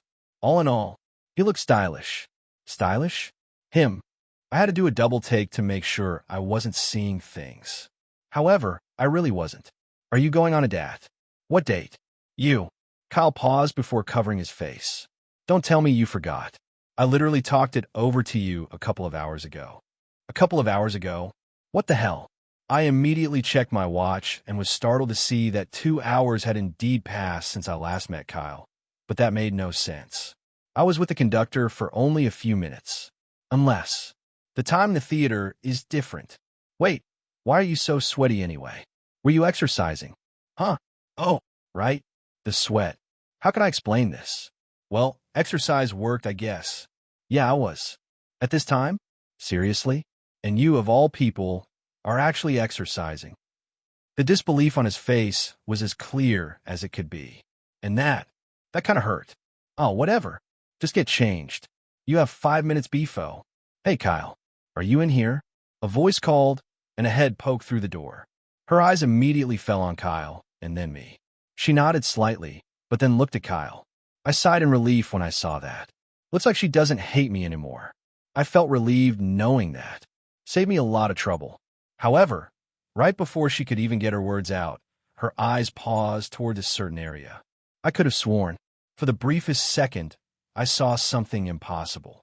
A thin, forked tongue slipped from between her lips, like that of a snake. I could even almost hear a hissing sound as Kyle's face turned towards the area she was looking at. Oh shit, his face drained of color. The way he looked at me shortly after, it was like he was looking at a dead man. There it is. That hissing sound. To add insult to injury, something slithered out of Zoe's mouth. Was I the only one seeing this? Or was my mind exaggerating things because of the state of fear I was in? Oh shit, why do I feel goosebumps? Every hair on my body stood on end in that moment as her eyes narrowed. But just before she could even get her words out, Kyle rushed to her and grabbed her by the shoulder before dragging her out of the room. Get changed quickly. I can only do this much for you. Clank. The door closed right after, and silence fell over the room. It was as if a terrifying storm had just passed by. I stood in silence before covering my face. Right, I'd better get changed and get this company dinner over with. Although I didn't really want to go, I knew that this was for the best. It would benefit me a lot, and so, after rummaging through my drawers and taking out a new set of clothes, I was about to head to the bathroom to get washed when I paused. Lowering my head, I stared at the black marking on my arm. Will they notice? As far as I was aware, several important people were going to be present at the guild dinner. If I were to go there with a marking, would they notice it? It was a legitimate question, but considering how the section chief hadn't noticed anything back then, it was probably okay. I don't know. I think it's best not to risk it. As such, after a little bit of thought, I called out the Dreamwalker. Stay here and guard the office. I'll be out for a bit. The Dreamwalker didn't say anything, but I knew it had understood my words. With a nod, I flicked off the light. Clank! I closed the door behind me and stepped into the main area. In the distance, I even heard several shouts. Hiss! Let me hiss! Kill him, hiss! Stop it! It could be the same brand of chips. Hiss! Might as well puke while I'm at it. The place that was selected for the dinner was a lot fancier than expected. Just a few minutes walk from the main guild, the restaurant that was selected was a fancy Japanese restaurant. A large tatami mat covered the entire floor with several wooden tables spread throughout the room. Recruits and members sat at each one, surrounded by bottles of alcohol and an assortment of dishes. Wow, there are a lot of people. It was also relatively lively. The moment we came in, all sorts of eyes fell in our general direction. Or to be more precise, in Kyle's direction. He was like the star of some sort of show, gaining the attention of everyone. Seeing how much attention he was getting, I stepped to the side and tried my best to be as small as possible. But, gee thigh, I felt a certain gaze pierce me from the side. I didn't need to look to know who it was as I promptly ignored her. CRA crack. Careful. The glass broke. What sort of glass is this? Someone please help. Even as the sound of something shattering echoed, I remained steadfast. I was inwardly shivering, though, to be able to break a glass with her bare hands. Get me out of here. Hey, let's sit over here. Kyle pointed toward a certain table and dragged me over. Thankfully, there weren't many people at the table. There were a couple whom I was unfamiliar with, and that was good enough for me. Besides Kyle, I pretty much wanted nothing to do with anyone within the guild. Why do you look so tense? This is just a regular dinner party. All you really have to do is eat and drink. I can see that. It was practically what everyone was doing. But wasn't everyone just drinking a little too much? I looked around, and I could already see some people taking several shots. Wasn't it a little too early for that? The dinner had yet to start. Don't worry about them. This is normal. What? Well, the things we see during our work. Many of us want to forget, so that's pretty much why most people here drown themselves with alcohol. Don't worry about them. They'll be back to normal in a day or two. Backslash. Really, staring at one of the people and seeing the glaring black circles beneath their eyes, I struggled to believe him. They looked even deader than me. And here I thought that was hard. Seems like I had overestimated myself. Hello. A soft voice pulled me out of my thoughts. When I turned, I saw a small girl with a bowl-cut hairstyle and a cute face. She looked at me shyly, and I felt my heart skip a beat. Could it be that You're here for Kyle, aren't you? Yes. She didn't even hesitate as she looked at him. He was busy talking with someone else at the moment. Wait, looking carefully, wasn't the table a little surrounded? Oh fuck. Here. I didn't even hesitate and just stood up from my seat. I can see things will escalate soon enough. It's best if I leave before it's too late. Thank you. Thank you. The girl thanked me a couple of times before taking the seat. I merely nodded at her before looking around. Now then, where should I sit? As I scanned my surroundings, my gaze eventually fell onto a certain table. Eventually, our eyes met and I sighed. Well, it's at least better than being with Kyle. And so, I calmly walked towards the first-year recruits table where Miles was located as he waved at me. It's nice seeing you here. I didn't think you'd come. Like I thought, I just don't like him. Zoe's gaze continued to bear holes towards the distant figure as he nonchalantly moved around the restaurant before settling down at another table. The more she looked at him, the less she liked him. She tried. She really tried to ignore him and forget about everything. And yet, somehow, someway, he always seems to know exactly what kind of buttons he needs to push in order to piss her off. And the worst part? He wasn't even trying. It was like he'd been born with a gift for getting under her skin. Ugh. If not for the fact that he was with Kyle, she really wouldn't have been able to stand him. I should just be mature about it. And, is something bothering you, Zoe? A soft, charming voice pulled her from her thoughts. When she turned, her eyes met a young man with brown hair and clear blue eyes. He was undeniably handsome, and as he looked at her, a gentle smile played on his lips. Zoe's lips twitched at the sight of him. Not him again. He was someone she was somewhat familiar with. He belonged to a year lower than her, and he was a somewhat promising recruit. Rowan, was it? She couldn't really remember. How can I help you? Zoe still decided to smile. I just wanted to say hi.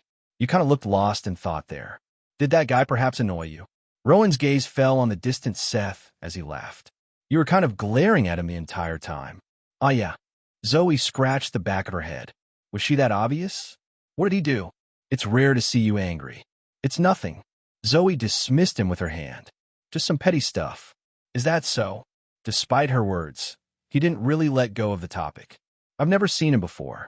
Is he a new recruit? No, just an observer or something like that. An observer? Rowan's face turned weird. What is he doing here? He just got in and stuff. Something like that, yeah. Zoe was trying her best to show her disinterest by answering vaguely and shortly. And yet, Rowan didn't seem to get the hint at all. Rather, do you want me to help you? What? Zoe's head snapped towards Rowan as he looked back at her. Just say the word. If he's annoying you, then I can, do something. What in the... Zoe's brows furrowed tightly. Help? What do you mean help? Did he really think she needed help for matters like this? Sure, Seth did annoy her, but it wasn't like she planned on doing anything about it. She was petty, but not that petty. I guess there are disadvantages to my appearance. Zoe knew at heart the reason why Rowan had approached her and asked about Seth. She wasn't that dumb. It was obviously because he liked her. But yeah, she wasn't really interested. Zoe was true to her goal. She didn't plan on engaging in any romance until she accomplished her goal. And so, she just found his presence rather annoying. She was just about to answer back when, looks like everyone is here.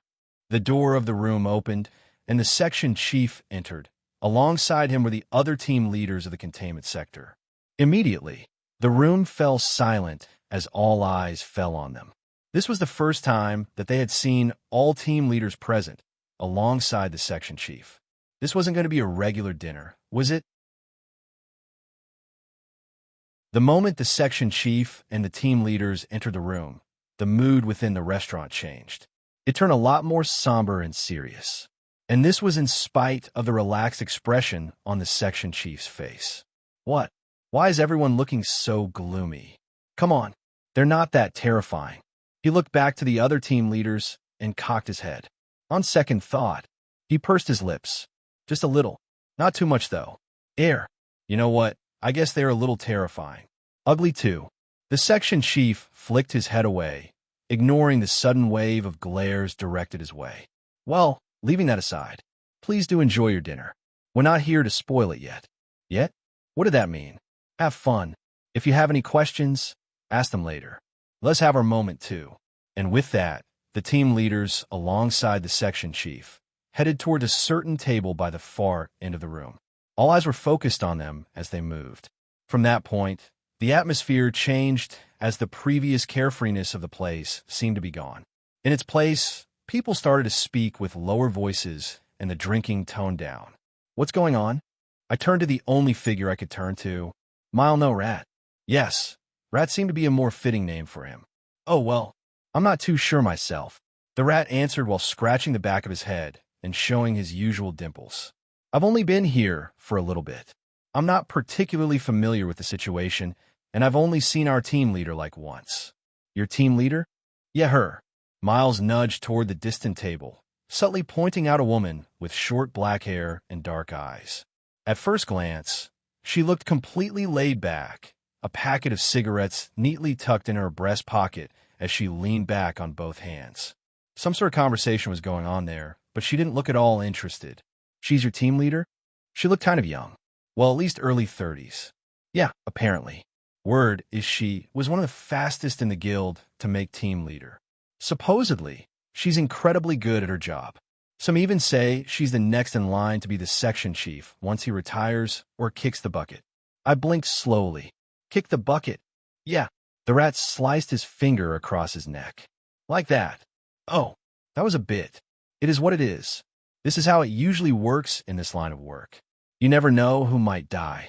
The same goes for the team leaders and section chiefs. You just got to do your best in order to survive. The dimples on his face widened as he said those words. Ah, goosebumps. I'm feeling goosebumps. Something about his smile and words made me shiver. I had to take a quiet breath to calm myself down. He might be different from the game. There's no guarantee he's the same. You might just be overthinking.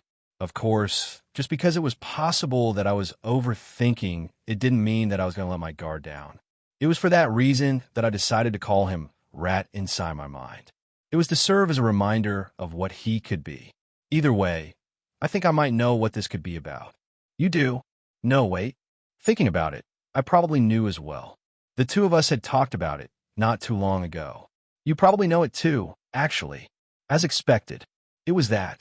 It's regarding the potential thrall class entity, the Twisted Man. It looks like the situation is headed that way. We'll see. It might also be that the department has figured something out. We should hear about it soon. MHM. Though I tried my best to act calm, a knot was slowly forming in my stomach. Potential thrall class entity. I feel a sinister presence within the land that you reside in. I advise you to tread with caution. This is no kind or reasonable being. As the conductor's words echoed once more in my mind, the knot only grew stronger as I silently swallowed my saliva. It couldn't be that, right? The conductor was an A-ranked anomaly. For even the conductor to feel something from whatever this was, I knew that the situation was a lot more serious than it was currently known. I really need to stay out of this situation, for my own sake. But more than that, I was actually worried about Kyle. What if he were suddenly tangled in this situation? That would be terrible. Kyle was one of the only people that I could call family within this world. No, I need to find a way to not have him get involved in this situation. I had just raised my head to look around when the section chief stood up. All right, he clapped once, gathering the attention of everyone present. Almost immediately, all noise fell. Although he was a bit of a lunatic, he was quite well respected within the department. Just a few words from him, and everyone stopped talking. Seeing the current atmosphere and hearing some of your conversations, I can pretty much tell that all of you are aware of what's going on. The section chief's eyes swept the surroundings, going straight to the point. Yes, we're currently dealing with a big situation. Yes, we've gathered all of you here to discuss that very same situation. And yes, it's going to require everyone here to participate. Everyone. I didn't count, right? After discussing it with the other team leaders, we've decided to launch a sector-wide expedition. We'll be forming multiple teams, and many of you will be assigned to different areas where we've detected suspicious activity. Your task will be to investigate these situations. Immediately, whispers filled the room as everyone talked amongst each other. Guild-wide expedition? Isn't that rare? The situation must be a lot more serious than I expected. The more I heard the whispers, the more my mouth twitched, and the more the conductor's words resonated with my mind. The sense of dread only heightened. We've already made a list of groups that we plan on sending and their locations. We'll be starting the investigations tomorrow, so all of you better get some good rest today. The section chief's room turned serious as he scanned the room. And then, for some weird reason, his gaze settled on me. Yes, me. I stiffened on the spot as I felt a sudden sense of dread. This sense only heightened when I saw a smile slowly creep up on his face as I shook my head. No, this bastard. He couldn't be. That aside, there's someone that I'd like to introduce to you all. As if noticing where he was looking, several eyes fell in my general direction. Following the recent reports and trends that we've received, the guild has finally decided to take things seriously. Pausing with a deadpan expression, the section chief looked around and pointed both of his fingers to his chest before pointing them towards our direction. We at the guild hear you. What sort of fucking nonsense was he saying? For all your troubles. For all your sleepless nights. For everything. We're here for you. No, he's here for you. His name is Seth Thorne. Remember that name. No, please forget it. Oh God, what the hell was going on? This felt like some sort of nightmare. He's the newest member of our guild, and he'll be taking a very important position within the guild. A position that all of you have been asking for many years. I shook my head. Don't do it. The section chief suddenly smiled, his voice growing cheery. If you have any troubles or are suffering from PTSD, he's your man. Do pop up in his office to say hello once in a while. He's our newest trauma counselor. This motherfucker. Please end my life. No, actually I couldn't die just yet. I needed to kill that fucker before I could die. A trauma counselor? The guild finally decided to get one. This is surprising, but doesn't he look more depressed and traumatized than most of the people here? Now that you mention it. Hold on. I mean, they weren't wrong, but hearing their words, I was a little hurt, I won't lie. I was certainly traumatized, not depressed. I was almost there, though. Like I said, we hear all of your plights. Though I do agree with most of you here, he's certainly more than qualified to handle your cases. If anybody wants to have a go, you can do so tomorrow or the day after. Just book an appointment with Counselor Thorne. The section chief swiftly turned his attention away from me shortly after that. Taking out a small controller, he pointed it towards the top of the room where a small project was slowly pulled down. Can someone turn off the lights for me? Heeding his words, one of the recruits turned off the lights, and the section chief turned on the project as it illuminated a certain blank area of the room. Now that I've said my piece, it is time we talk about the more serious stuff. An image formed on the wall. It was a bedroom where an old woman appeared. She appeared to be lying down on her bed. This is one of the videos that we've managed to gather regarding the most recent incidents with the Twisted Man. I advise caution. For those who ate or drank too much, be warned. He proceeded to press the controller, and the video began. The room fell silent as the video started with the woman sleeping. A timestamp appeared in the top right corner of the video. 3:15 a.m. It moved fast as the video was sped up. Eventually, the timestamp stopped at exactly 3:36 a.m. In that moment, the old woman's eyes flared open as she raised her head, and her actions were unexpected and confusing. But then, hello, is anybody there? Who is knocking? She suddenly started to speak. It's very early in the morning. If you don't stop knocking, I will be forced to call the police. The old lady moved towards the window and looked out before turning back and looking towards the main door. She roamed around the house like that until she moved back to the bedroom. I'm warning you, I will really call the cops. A strange tension filled the surroundings as the woman spoke. It was the way that she was speaking to herself that evoked a certain sense of tension. Her eyes frantically looked around, and her voice rose with each passing second. "I'm warning you." She clutched her phone tightly. The old woman looked even more frantic. "I'm telling you. I'm warning you. Don't come closer." Her voice rose to the point of screaming, the veins on her neck popping. Huh. As if spotting something, her face grew entirely pale as she rushed towards one of the doors, opening it. It was just right outside of the camera angle, too, and right as she disappeared from view. A blood-curdling scream filled the surroundings. The video ended there. Shortly after, the image of the woman appeared again. This time, her body was completely dried up, as she looked like a mummy. The creepiest part of it all, it was her slowly moving eyes and mouth. She was still alive. This right here is one of the many incidents that have been plaguing the island.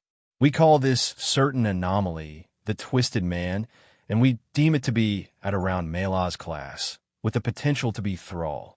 Though the woman looks alive, she's in a vegetative state. In short, she's brain dead. It was rare to see the section chief so serious. The anomaly is one that we've recently discovered, but looking through the Bureau's database, we've found similar incidents occur in other smaller islands. The cycle switches every couple of years, with the anomaly moving from island to island while leaving behind dozens of similar corpses. Pausing, the section chief took a sip of water before continuing. Several guilds have tried investigating the case, but with no luck. This is what we've managed to find so far. Pressing onto the controller in his hand, the image of the room the old woman was in before appeared again. The anomaly cannot be seen through cameras. Take a look. A laser suddenly shot out from the controller, pointing directly at the floor. The faces of many changed, including mine, as we suddenly spotted a shadow. As you can see, this is a shadow. The anomaly is standing right before the camera, looking right at it, and yet we can't see it. Pressing onto the controller, the image displayed was now that of a small two-story house. The anomaly's target criteria are a two-story house and a single occupant. As long as those two conditions are met, it will stop at nothing to hunt them. With a sudden click of his tongue, the section chief lowered his hand. The citizens of the island are already somewhat aware of the anomaly, and we've been getting a lot of complaints regarding the situation. But what can we do? This anomaly is as slippery as they can be. Scratching the top of his head, the section chief looked like he was nursing a headache. Good. I hoped it was a serious one. He deserved whatever pain he was experiencing. Pressing the remote control again, the projector displayed several dozen profiles, each showing a different person dressed in some form of red garb. A prison garb? Since we're already mostly aware of the criteria involving the Twisted Man, we will be performing several tasks in order to catch it. Pay close attention since this is closely tied to your expedition tomorrow. The room tensed upon hearing the section chief's words. These are the latest inmates the Bureau sent us to investigate the matter. They've all committed unspeakable acts, so don't waste your pity on them. In any case, they'll be placed in several of the houses we've constructed across the island. Your job is simple. Monitor the situation, and if anything happens, report it to the guild immediately. The section chief's voice was somber as he spoke. If you notice something, do not engage. Just report the situation to us. We still don't know the full details of the anomaly. It is best that the team leaders handle the real stuff. I was in full favor of this choice. Yes, let them handle the dirty work. All of you will be sent a short report on the situation.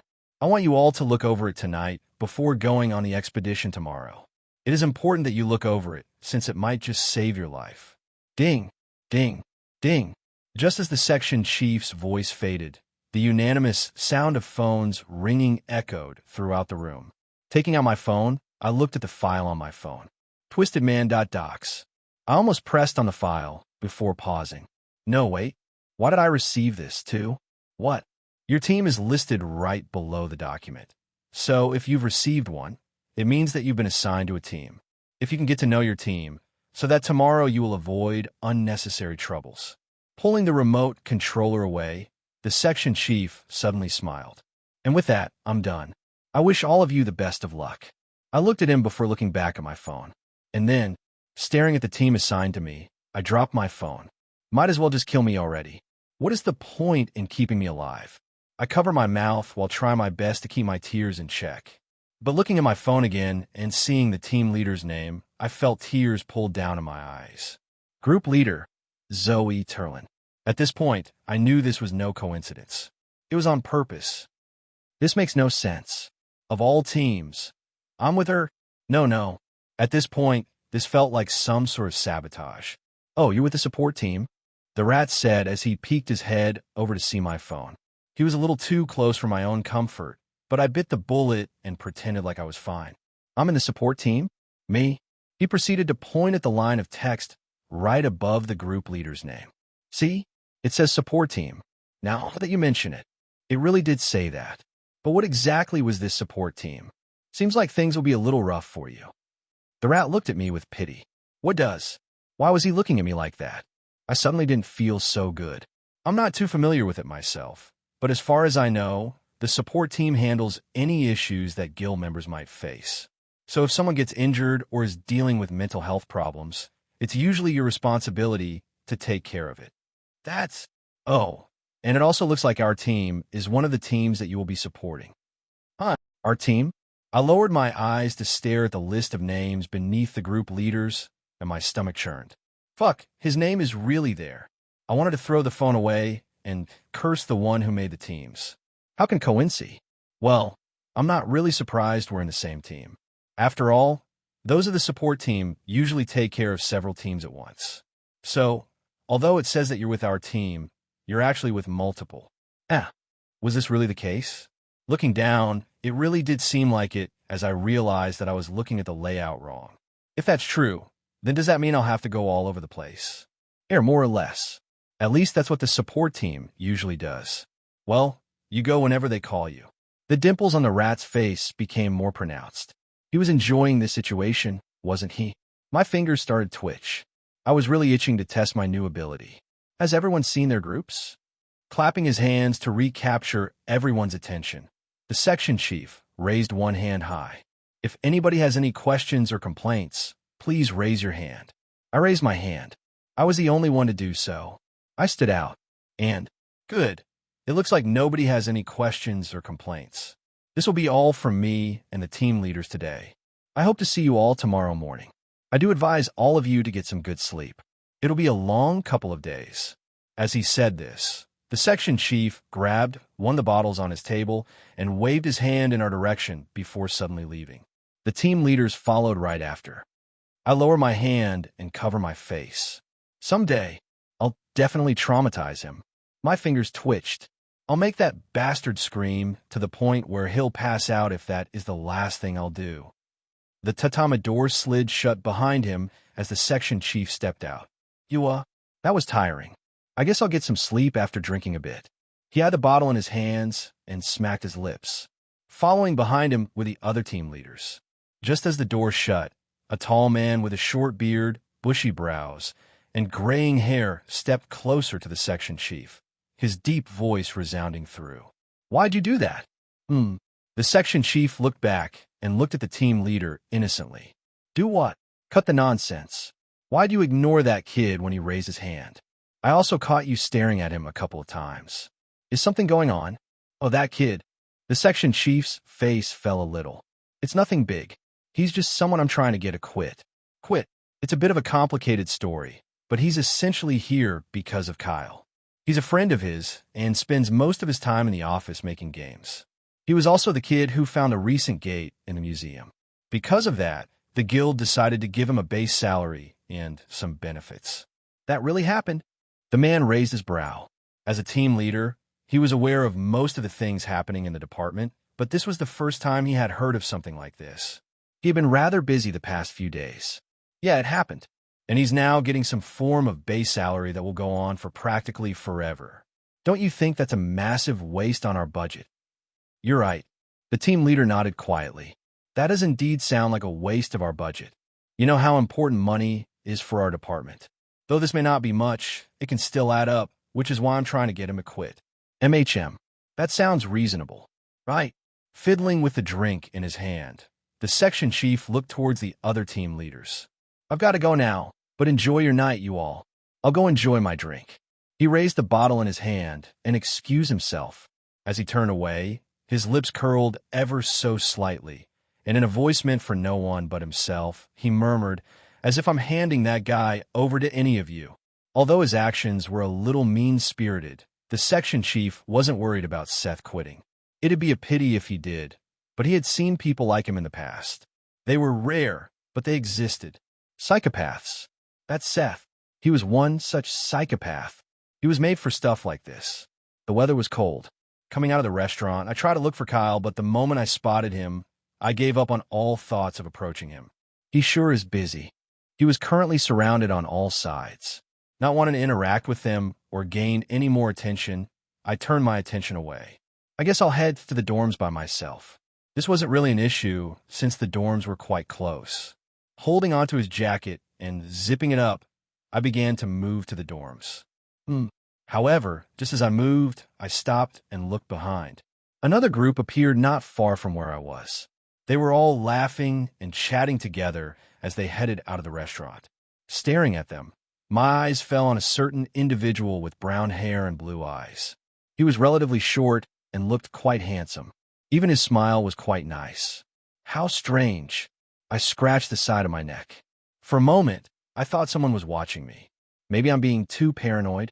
Thinking about it, and everything I had gone through, I wouldn't even be surprised. I guess I'll go get some sleep and think about everything else later.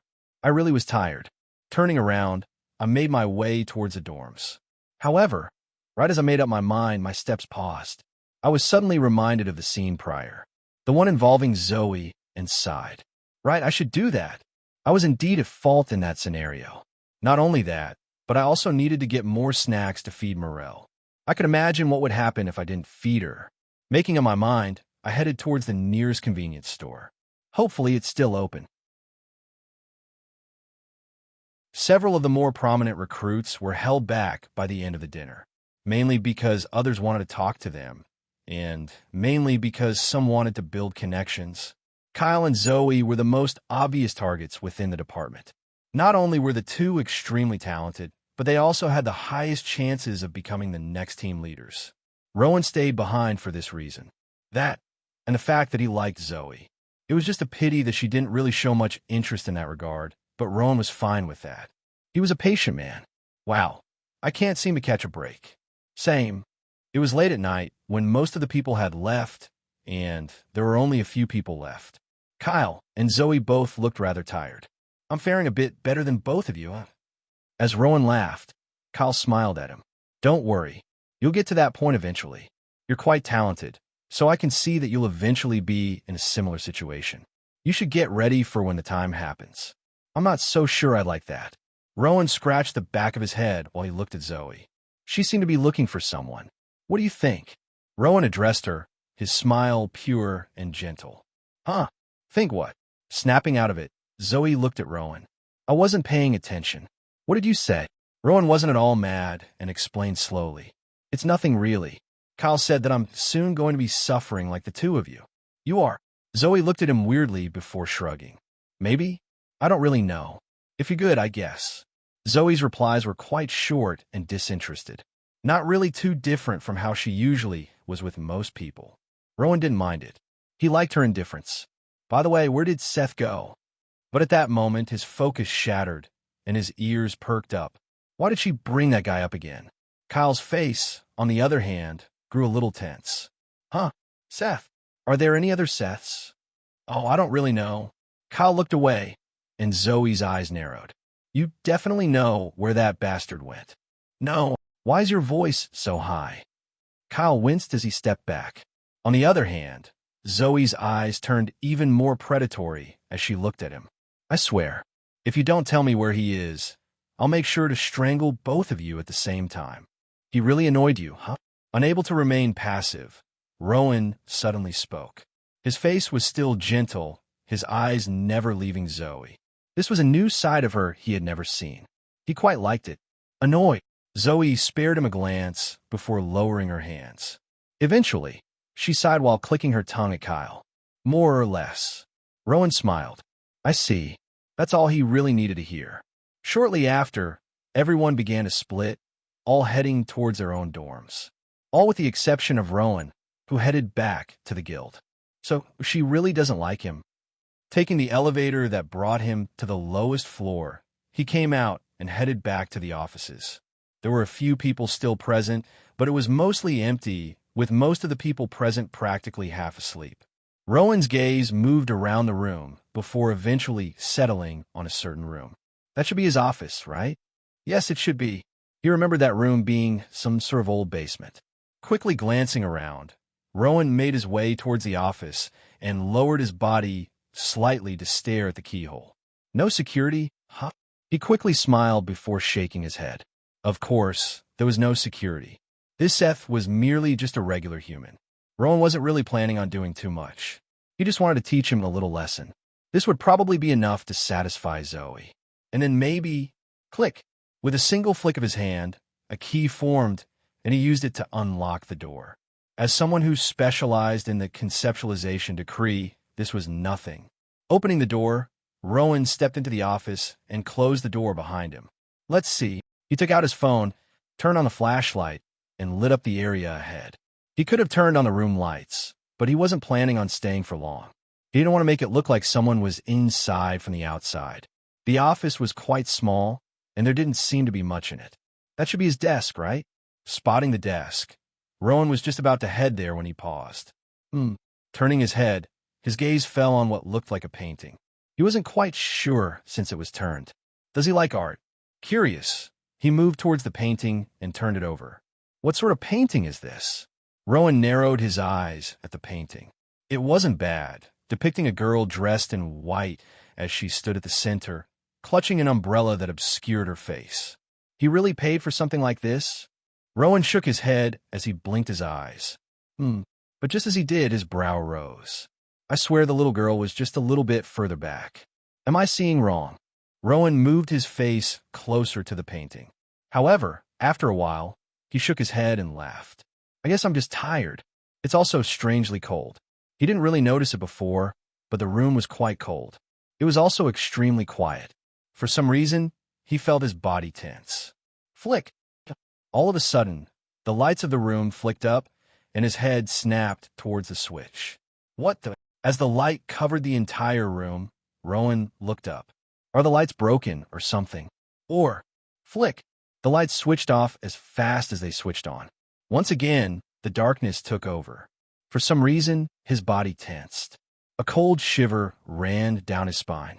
What sort of shitty room is this? Frowning, Rowan was just about to go to the light switch when his gaze fell on the painting again. Tack! The painting dropped from his hand, falling face up against the floor as he took several steps back. With his eyes glued on the painting, Rowan held onto his chest. That. The girl. She was closer than before. No, that makes no, huh? Feeling his back touch against something, Rowan paused. His entire body seemed to tense as he slowly turned his head. His heart nearly leaped out of his chest as he saw a massive, shadowy figure appear behind him. Without thinking, almost on instinct, a weapon formed in Rowan's hand as he moved to fight, but just as he was about to strike, a hand suddenly grabbed his ankle. His entire body paused, and as he slowly lowered his head, he saw the face of a little girl emerge from the painting as her pale features became clear to him. A deep and wide smile marred her features as she settled her gaze on him. Hi. A cheerful laughter filled the room as she latched onto his ankle. Come play with me. No. Panic surged through Rowan as he struggled to pull his feet free, but the girl's grip was far stronger than he'd expected, pulling him towards the painting. No. HHM. Before he even had the chance to scream, a black hand covered his mouth, and his eyes widened in horror. Then, hi. Under the little girl's laugh, he was slowly brought into the painting. Play. Help. Someone help. I had no real expectations going to my office. I was more stressed out about the impending expedition than anything else. Holding onto a bag that was filled with all sorts of goods that I had bought from the nearby convenience store the day prior, I sighed. In case something happens, this should be enough for Morel. Well, I was also tempted to bring her if I did go, but I wasn't too sure. I mean, it's not like they can force me to go. What are they going to do if I say no? I already signed a contract anyway, so they can't force me to do anything. Clearly, the section chief is after something. I could also more or less guess what the section chief's goal was. He was probably pulling some sort of nonsense to get me into the field. He seemed to have gotten this weird misunderstanding with me, that I was somehow good at this type of stuff. I wasn't. I sucked, and I hated scary things. But then again, I did need some new inspiration for my next game. The sales for a regular day in the office were starting to cool down. If I needed to progress, then I needed to quickly create a new cash cow. I'll think about whether to go or not in a bit. I still got a little bit of time. We were supposed to head out at around 10. It was still 8. I had 2 hours to decide. Or so I thought. Walking into my office and seeing the unconscious figure sprawled on the floor, I had to pause and process what I was looking at before rubbing my eyes and taking another look. No change. There really was a person passed out of my office. What the fuck? I looked around, half expecting a camera crew to pop out and shout gotcha, but no one came. The silence just made it weirder. That's when I saw the painting. It was lying face down on the floor beside him. Ah, I sighed as I looked at the man again. Right? Isn't he that strange guy from yesterday? Don't tell me I was really correct with my hunch. Did he try to break in? I scanned the room. Nothing looked out of place. No signs of forced entry. All my stuff seemed untouched. Then how the hell? Hi, hi, hi. A sudden laugh filled the room as I turned my head towards the painting, and a head peeked out of it. I had a lot of fun. You did. MHM. Morel laughed, her pearly laugh echoing throughout. So much fun. I see. I secretly shuddered and forced a smile. I'm glad you had fun. Glancing between a man on the floor and Morel, I lowered myself to the ground and sat down, leaning against the wall behind me. Tell me everything about what happened yesterday. Don't leave anything out. I'm curious to hear what games the two of you played when I wasn't here. It felt like a long and terrible nightmare. Rowan was no stranger to nightmares. Most in his line of work had their fair share. Lately, he had been plagued by nightmares due to all the built-up work and stress. But this one was different. It felt real, too real. And he couldn't shake the feeling of being smothered, as if a heavy weight was pressing down on his chest. The nightmare seemed to last for an eternity, pulling him deeper and deeper into its darkness. Hi, hi, hi. But occasionally he would hear the sound of a little girl giggling, elevating the pressure that he felt. Play, play, play. No, no. Make it stop. Please. The little girl's words felt like they came from the depths of hell. It sent shivers down his body, and then, wah, he gasped, eyes flying open as harsh light stabbed down from above. As if a massive weight had been lifted off his body, Rowan blinked his eyes slowly. Where am I?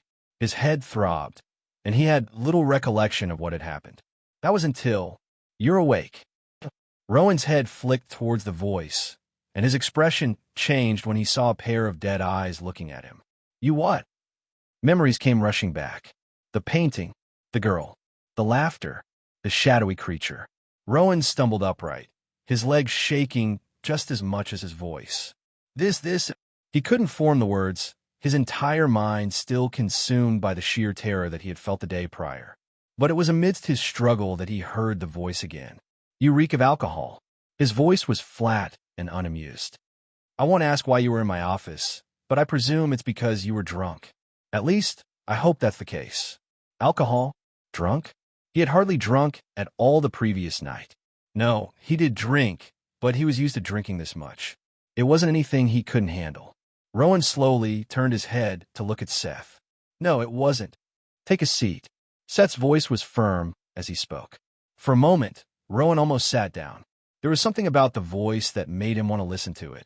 But that was until he recalled the painting, and his head flicked back towards it. He spotted it immediately. It was hanging on the wall, with the girl in the painting in the same position as he had first found it. A chill ran down his spine. Do you like that painting? Wah, what are you talking about? I saw you holding onto the painting while I found you passed out. Figured you liked it. No, that's... Rowan's voice rose. That painting, it's cursed. You need to immediately take it down and hand it over to the guild. It's... Stop. Seth raised his hand to stop Rowan from speaking. Reaching for the drawer next to him, he took out a small notepad. He then proceeded to jot a few things down on the notepad as he shook his head while mumbling a few things like, "More serious than I thought. Show signs of clear distress and anxiety.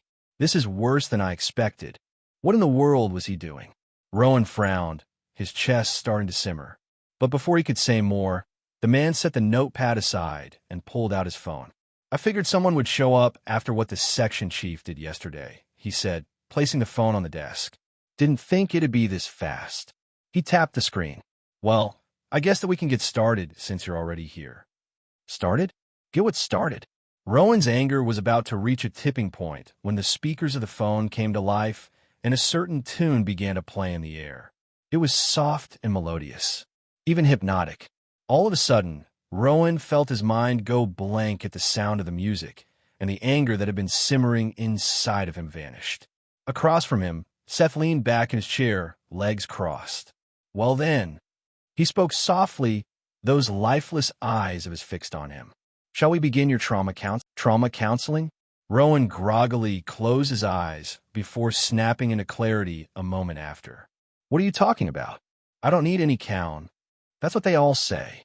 Seth shook his head while jotting a few more things on the notepad in front of him. Relaxing his back on the chair, he reached for the phone and raised the volume of the music that was playing. His actions confused Rowan, but before he could process the situation, his mind started to relax even further. It was as if his brain had been dragged into a soft yet comforting embrace. All thoughts and abnormalities from before seemed to vanish from his mind. In its place was an utter sense of tranquility. "Should we start with a simple question?" Seth's voice echoed in the background as Rowan sat in his chair, his eyes gradually closing. He knew that something was wrong, but his mind refused to listen. "How long have you been working for the guild?" It was silent at first, but then, "This is my 3rd year." Rowan eventually answered, his mind growing even more relaxed as the gentle tune whispered in the air. "3rd year? Yes. I see. So you must have gone through a lot while being at the guild." "Yes, I have." Rowan thought about all the gates and missions he had been subjected to, all the deaths he had seen, and all the near-death encounters he had been in. He had indeed gone through a lot. "In that sense, you must have had trouble sleeping lately. How often do you get nightmares?" "It's almost every day." There were only a few days when he'd not get them, and those days were usually the days he'd come back utterly exhausted. Only in such days would he not receive any nightmares. It was a real struggle for him. Almost every day. That's quite bad. How do you try to manage the nightmares? "I don't." How could he manage them? He had tried going to all types of psychologists and therapists, but none of them helped. The nightmares never ended. Rowan had grown to accept them. "Even if I do end up forgetting about them, what does it matter in the end? I'll still experience something similar." Rowan's chest ached as his thoughts paused thus far. He couldn't understand why he was even speaking at this moment. This guy was merely a stranger who knew nothing about him, someone whom the guild had hired on a whim. And yet, that sounds really unfortunate. Why was his voice so soothing to hear? "Have you ever thought of quitting?" "Quitting?" Opening his eyes, Rowan smirked. Of course not. The thought had never crossed his mind. He was just like many of the people within the department. Someone who had their family, or someone close to them, taken by an anomaly. "I've got my sister to take care of. I can't quit. Not until..." Rowan's chest ached as his lips trembled. Seth remained quiet while staring at Rowan. He proceeded to jot a few things on the notepad before calmly speaking. "Has your sister been taken by an anomaly?" Rowan shook his head, his voice stripped from his mouth. "She was still alive, but just barely. It was just that she was in a coma. I've made it my mission to find the anomaly and cure her. That's why I can't quit." Rowan's body shook as he mumbled such words.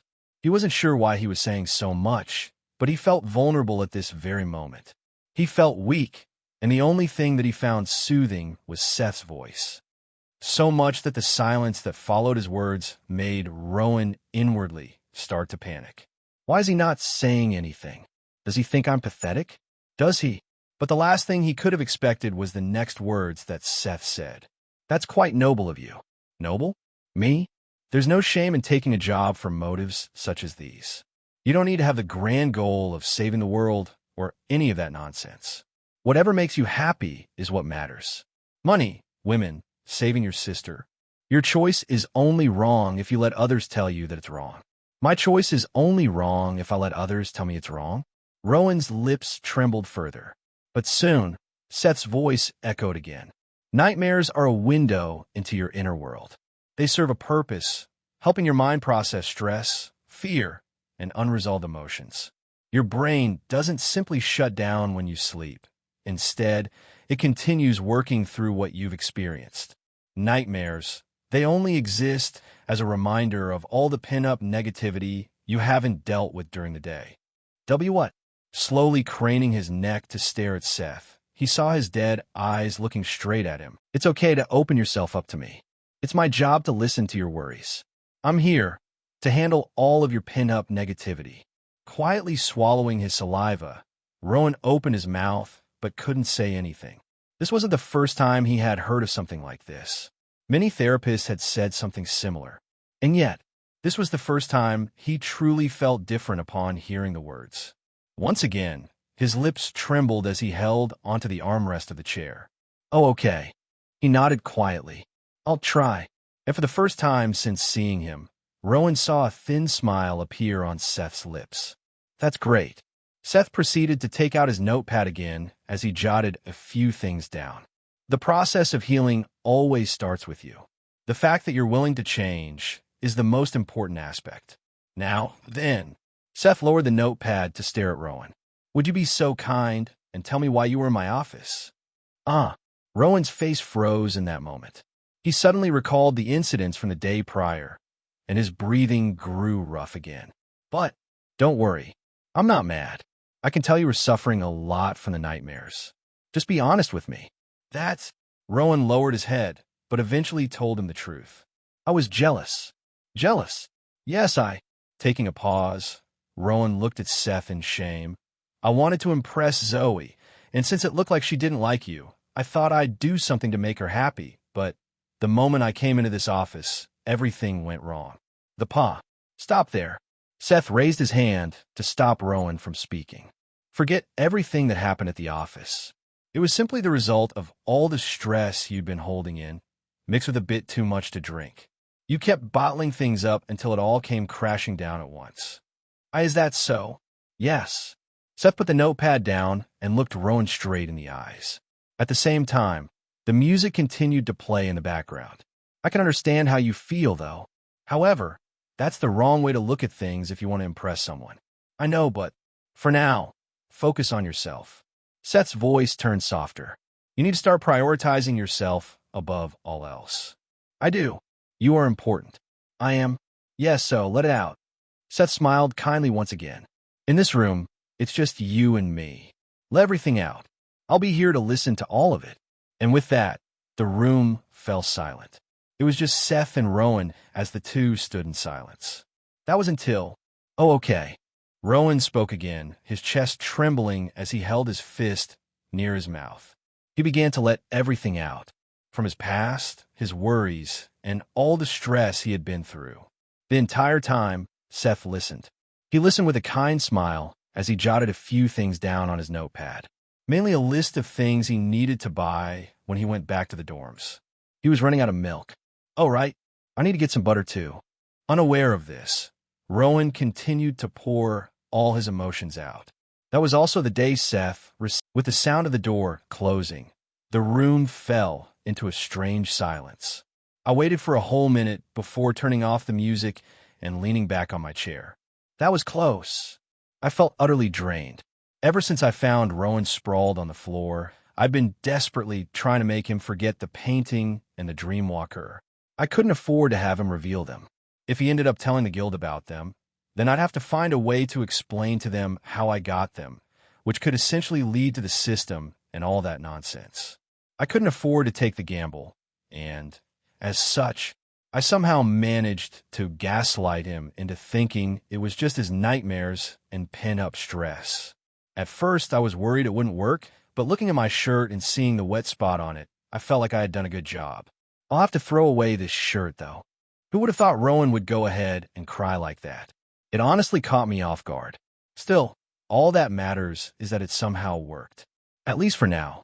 I decided to schedule a few more appointments in order to ensure that he was completely converted. Only then would I feel safe to talk. Lost in thought, I didn't even realize that someone was knocking on the door. By the time I did, the door opened and Kyle's face popped in. "So, are you ready?" I blinked slowly, taking him in from head to toe. He wore a black shirt neatly tucked into brown shorts, his hands gripping the straps of his bag as he looked back at me. "Ready." I turned my wrist and checked the time. 9:47 a.m. Holy fuck. Was it already almost time? What? Are you not ready? Do you need more time? Oh, wait, give me a moment. Massaging my forehead, I shifted my attention toward my laptop. To go or not to go? Every part of me rejected the notion, wanted to stay here and think of a way to create a new game. However, at heart, I knew that I had to go. Not only would this help me learn more about the world and how the guild operated, but it would also help serve as some sort of inspiration for my potential new game. Furthermore, I don't think I'll have to worry about my safety since I'm with the support squad. All I needed to do, realistically, was stay back while the field agents handled the main task. I was then also reminded of something else. Don't be passive. Indeed, I couldn't remain passive. The quests were only going to get harder from this point forward, from the conductor to the cult quest, and all sorts of other variables. I couldn't remain passive. There is simply no way for me to survive if I didn't proactively try to improve. As such, all right, let's go. After shutting my laptop and slipping it into my bag, I stood up and walked over to Kyle. "Wait, let me go to the bathroom first." "What for?" "Puke. Asterisk." Several buses waited at the entrance of the guild, lined up in a neat line. My bus is further in the back. Yours should be ahead. We're going to the same location anyway, so it shouldn't matter much. Kyle and I split up the moment we came out of the guild. I walked toward one of the first buses, stopping in front of the one marked 02 before stepping inside. Looking to the side, it looked like I was one of the first people to arrive since there was hardly anyone inside. "But, what are you looking at?" I turned away from her. "Why are you looking away?" The hell. At this point, I didn't even know what to do. You know what? Never mind. I can't be bothered. With a sigh, I looked back at her and took out my bag. Her brows furrowed when she saw my actions, but before she could say anything, I took out a packet of chips from my bag and tossed it at her. "Here." Zoe blinked her eyes slowly, unable to process the situation as she caught the chips. "I took yours by accident yesterday. I bought a new pack as an apology." Wow. This was the first time I had ever seen her this speechless. Somehow, it was a sight that made my lips curl. It was almost as though her brain had glitched. I took in the sight before moving towards the back. 2 steps in, however, Zoe appeared to recover as she turned towards me. "No, wait. I like barbecue flavor, not regular flavor." "You don't?" "Yeah." I paused for a moment before shrugging. "You get what you get." I didn't get a reply after that as Zoe begrudgingly placed the chips down, staring at them with a mixed expression, mumbling things like, "I really don't like them though." Literally no flavor. What sort of psychopath likes regular flavor? "I can still hear you." "I hope you did, you psychopath. Why would you buy such a bland flavor? Literally the most basic shit I've ever seen. If you don't like them, you can give them back." "No, they're still mine." "But you said you didn't like them." "And I don't." "Then, what? You just..." What? I opened my mouth, but soon closed it, even when she went on to say things like, "I'm not giving it back, all right? They're mine. You got that." I ignored her and found a seat at the back of the bus and closed my eyes. I was quite exhausted from the incident prior with Rowan. Time passed like that, and when I opened my eyes again, the bus was now full of unfamiliar faces. The chatter was quite loud, and everyone looked both nervous and excited about the upcoming expedition. May I have everyone's attention? A burly man with shoulder-length black hair suddenly came into the bus, gathering everyone's attention. His demeanor was calm, his eyes unfocused, and his expression relaxed. However, something about his presence felt pressuring. He scanned the bus with his sharp eyes before he began to speak. "I'll make it quick since I know most of you probably don't care. We'll be heading to the 5th zone, so it'll be about a 20-minute drive. All of you should have received an email regarding the details of the place we're going. Given that we're dealing with the Malaz-ranked anomalies, there's a chance that we'll meet those of the other guilds. Do not engage if you see them. I listened attentively while he spoke. Although I was quite unfamiliar with the world, I still managed to grasp most of what he was saying. The island, despite being small compared to the other islands, was still quite big. It held a population of about 5 million people and covered a large area. The entire city was divided into 9 zones, each expanding from the center of the city, Zone 1, which was where all the guild were located. Surrounding Zone 1 in a clockwise manner, starting from the northeast, were Zones 2 to 9. Each guild controlled a certain zone of the city, with jurisdiction handed to the king and queen grade guilds. Most of the time, when something occurred within a guild's jurisdiction, it was the corresponding guild's responsibility to solve the situation. That was, of course, unless it directly involved gates or entities that were in the Malaz rank or above. If the entity was of the Malaz rank, then all guilds within the island could investigate the matter. Thrall rank was when international guilds could interfere, and Kermite was world-ending stuff. As of right now, this twisted man was of the Malaz rank, meaning that all guilds within the islands had the right to investigate. I think this goes without saying, but I'll say it anyway. Don't take the bait if they try to provoke you. Just focus on what you need to do and ignore them. You're all adults, so act like it. That didn't sound really good. The fact that he had to warn us about it gave me a bad feeling. This happened too many times in the past for me not to warn you. There it was. So, this is something that happens often. Great. The man then proceeded to say a few more things before sitting down. All right, get some rest. You'll need it. It's going to be a tough few days. Following his words, the bus kicked into gear, and it started moving. Leaning against the window, I stared at the changing scenery. And with that, the expedition officially began. We're here. Everyone off the bus. The ride took longer than expected. Despite the guild's reassurances, word of the anomaly had already begun to spread, and people were starting to abandon their homes. This resulted in quite a bit of traffic forming. Yuwa, my back is sore. That took way longer than I expected. I hope we get a rest a bit. I feel like my back is killing me. Coming out of the bus, I could hear the complaints of the other members as I calmly walked out of the bus and looked around. A wide street stretched out before me, lined on both sides with identical houses, each with a triangular roof, a driveway, and 2 stories. Each house had a well-maintained garden, and several people in uniform appeared by the door of each house. They were all holding on to notepads, and each wore sunglasses. Are they from a bureau? They didn't look like they belonged to the guild, which made this the only explanation that I could think of. Looking back, I could also see the other buses arrive. The place started to become even rowdier. Where's the support team? If there's anyone from the support team, come here. Shouting was the same man from before as he raised his hand while looking around.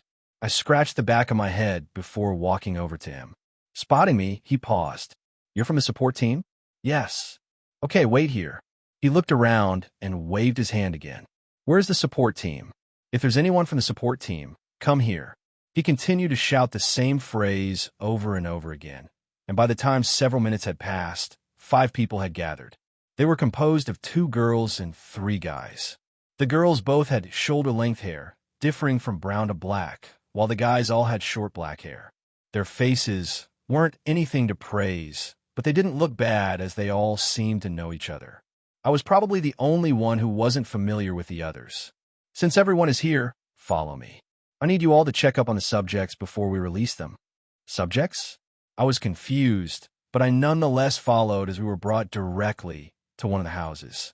The agent from the bureau, standing by the entrance, merely glanced at us before letting us in. This place is not bad at all. Looks even better than my place. Right. Overhearing their conversation, I looked around. Well, it was better than my dorm, that was for sure.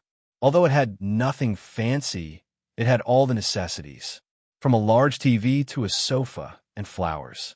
Looking around, I felt a little envious. When can I get a house like this?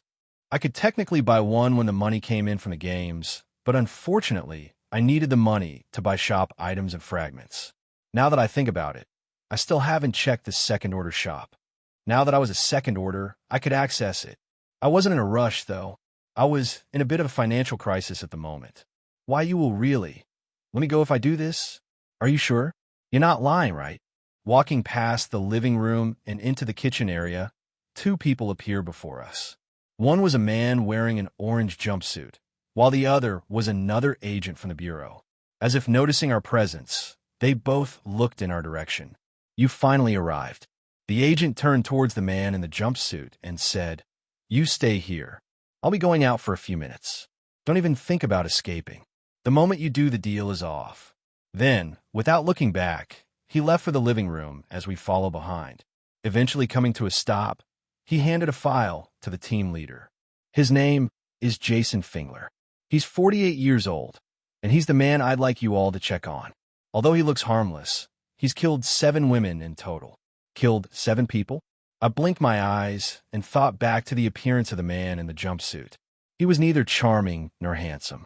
With his lanky frame, bald patch at the back of his head, graying hair, and round, wire-frame glasses, he didn't look like someone who could harm a fly. He was the last person I'd expect to be a serial killer. I want all of you to check for any abnormalities in him immediately. Once the test concludes, if he survives, I want him tested again. Gather as much data as possible. The Bureau wants this anomaly to remain classified as Melas. No one wants to see it escalate to thrall class. I was a little taken aback by the way the agent was speaking. It was as though he had no concern at all about whether the man died or not. Then again, this man was a serial killer. Don't worry, we'll have him checked right now. Are there more we need to check later? A few others, but we can leave those out for later. Got it. The team leader turned to look in our direction. What are you waiting for? Go. Check up on the subject. Yes. On it. The team leader didn't follow us as we headed back towards the kitchen. It was there that the man appeared, quietly sitting in one of the chairs. "Hey, are you here to check up on me?" His voice was a little shaky as he spoke. Looking at him, I started to doubt if he really was a serial killer. It doesn't even look like he could kill a fly. "Yes, we are." Stepping forward was the short-haired girl with brown hair.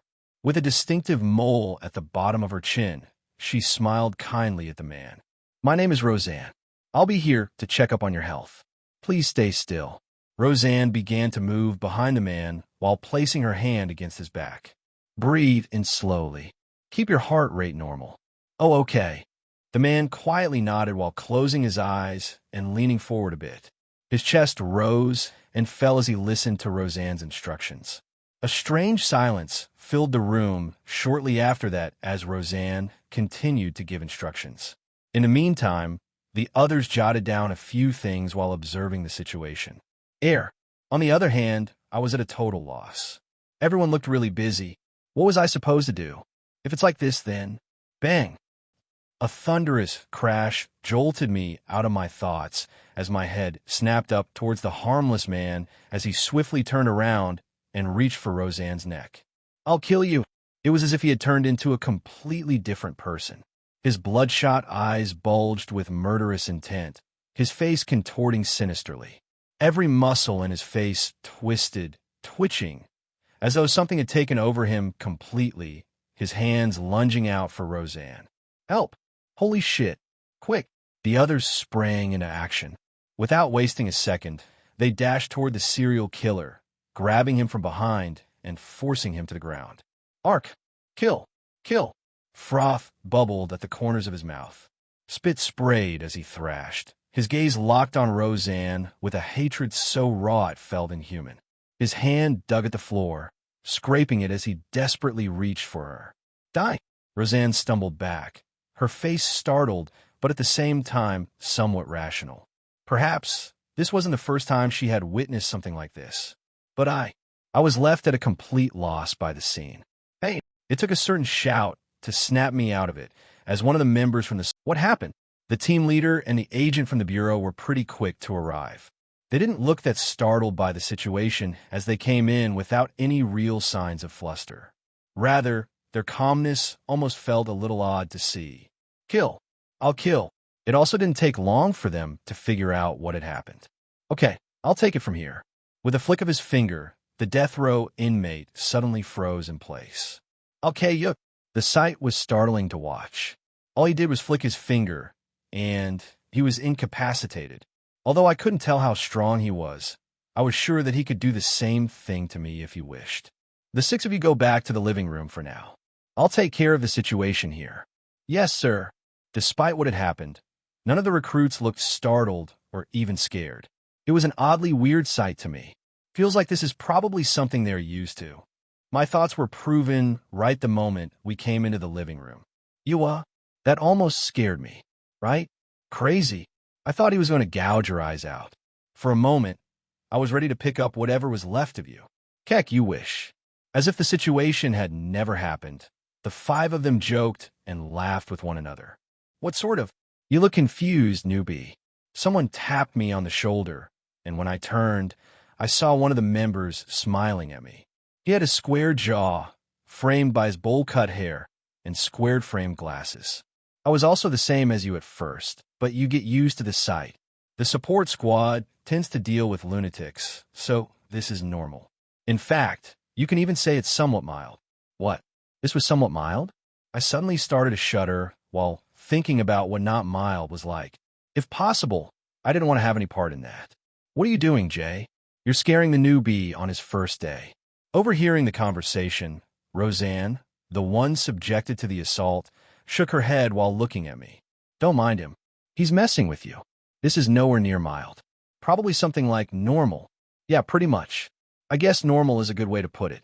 Seeing the others agree with her, I forced a smile. This didn't help much. Anyways, I think we should all introduce ourselves since we're going to be working together. Roseanne pointed at herself. I'm Roseanne. I'm in charge of body analysis. Basically, I can fondle your body to see if there's anything wrong with you. Oh, what a great way to word things. She then pointed at the man next to me. That's Jay. He's also basically the same, but he specializes more in hormonal detection. He can detect if there's some sort of imbalance in the hormones, and he can quickly adjust them. That sounded pretty neat, actually.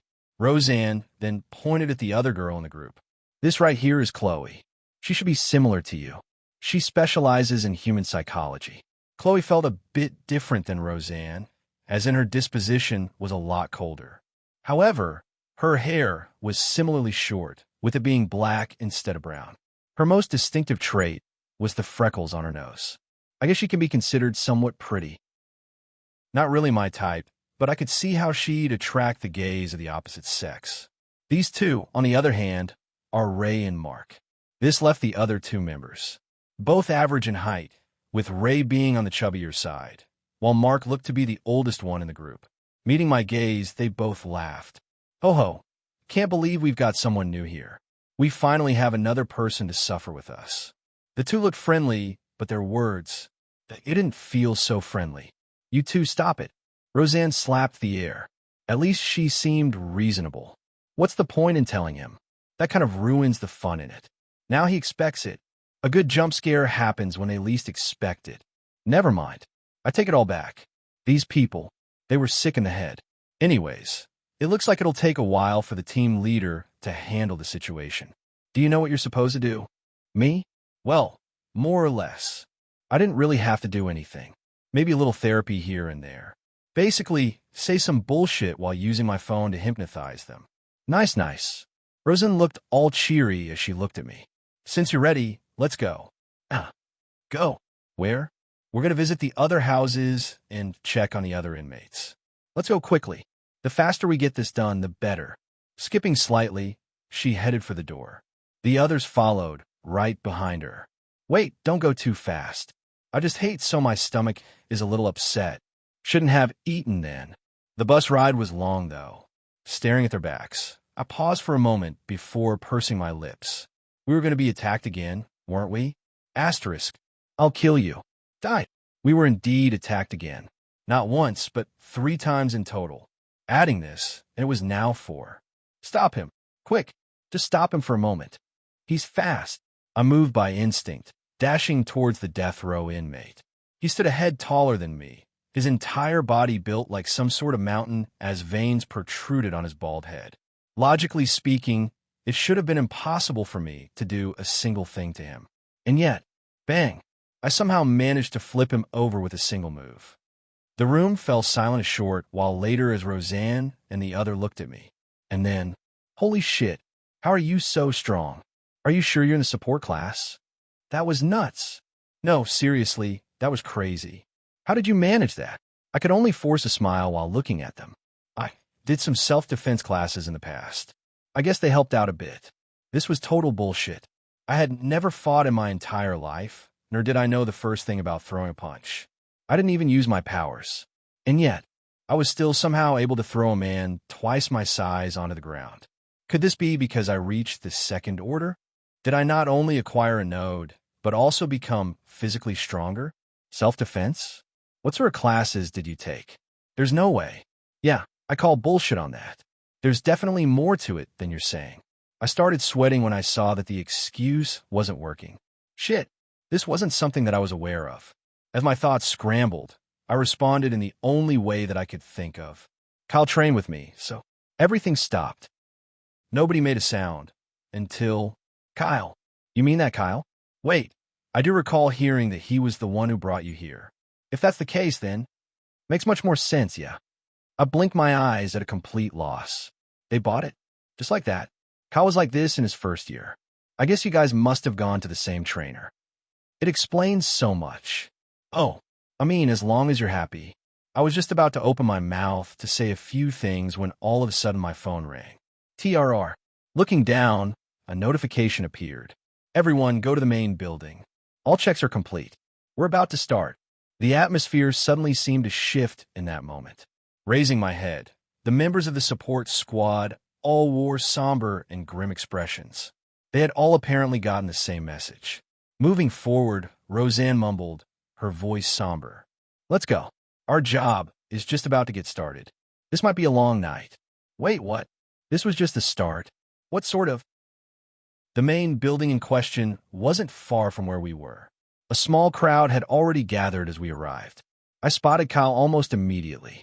He was speaking with a few guild members. They all surrounded him, speaking to him animatedly.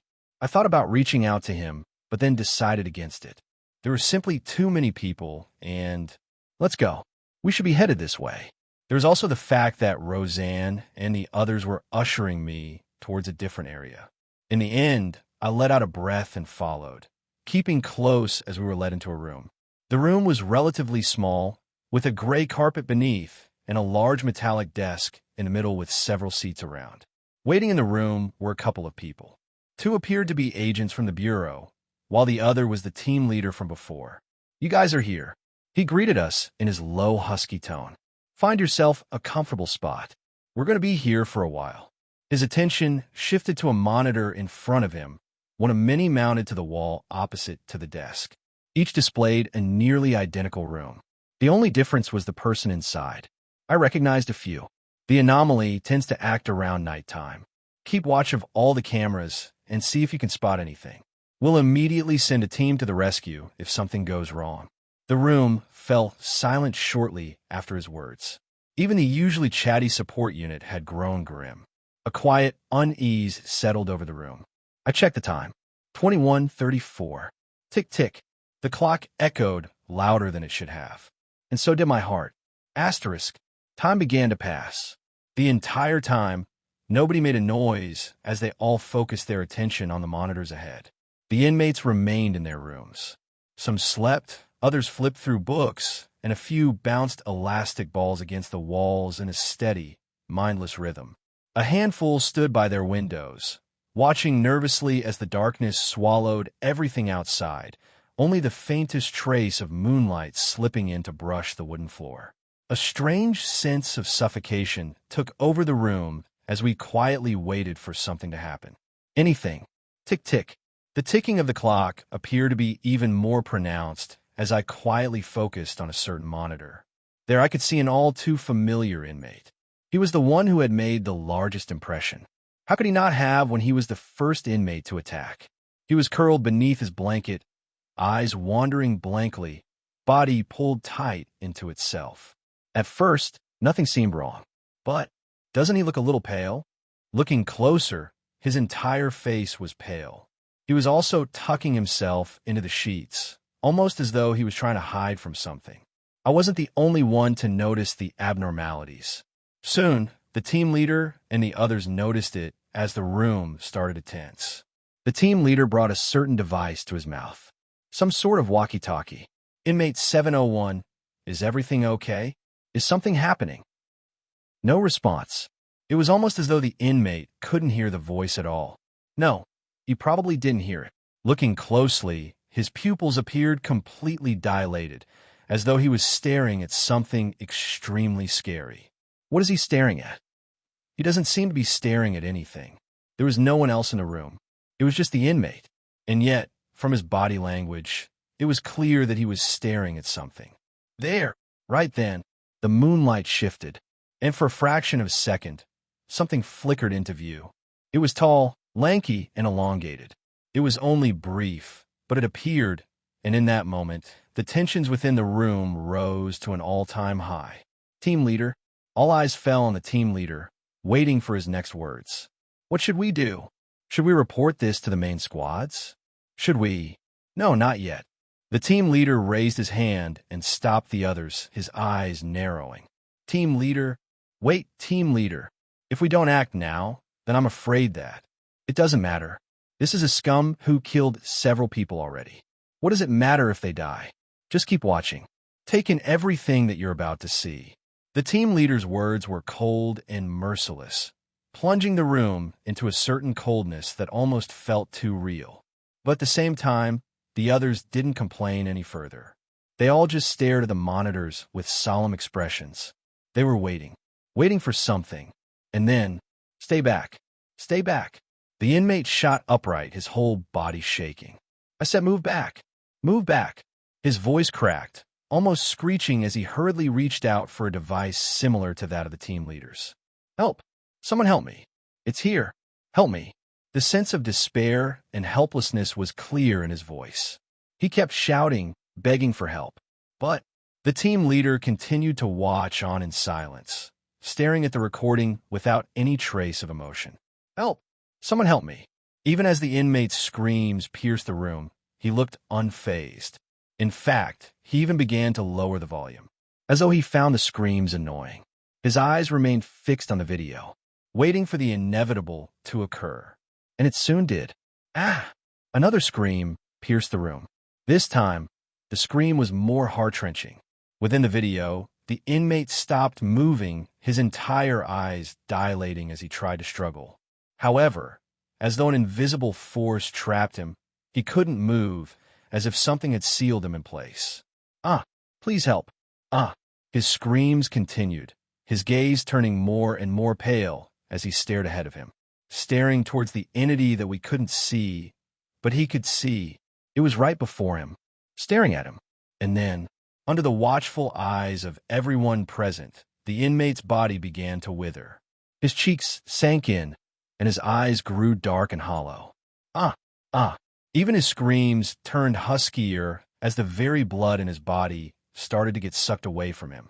I held my breath while staring at the scene, my body secretly shuddering and my legs tensed around the chair beneath me. The room was quiet, with all eyes focused on the gruesome scene ahead. I wanted to make it stop. I wanted to tear my eyes away from the scene. But instead, I slowly retrieved a pair of sunglasses and put them on. That was when I saw it. My entire body shuddered, especially when I saw it turn its body to look at me. Our eyes met, and I pulled the glasses away. Shit,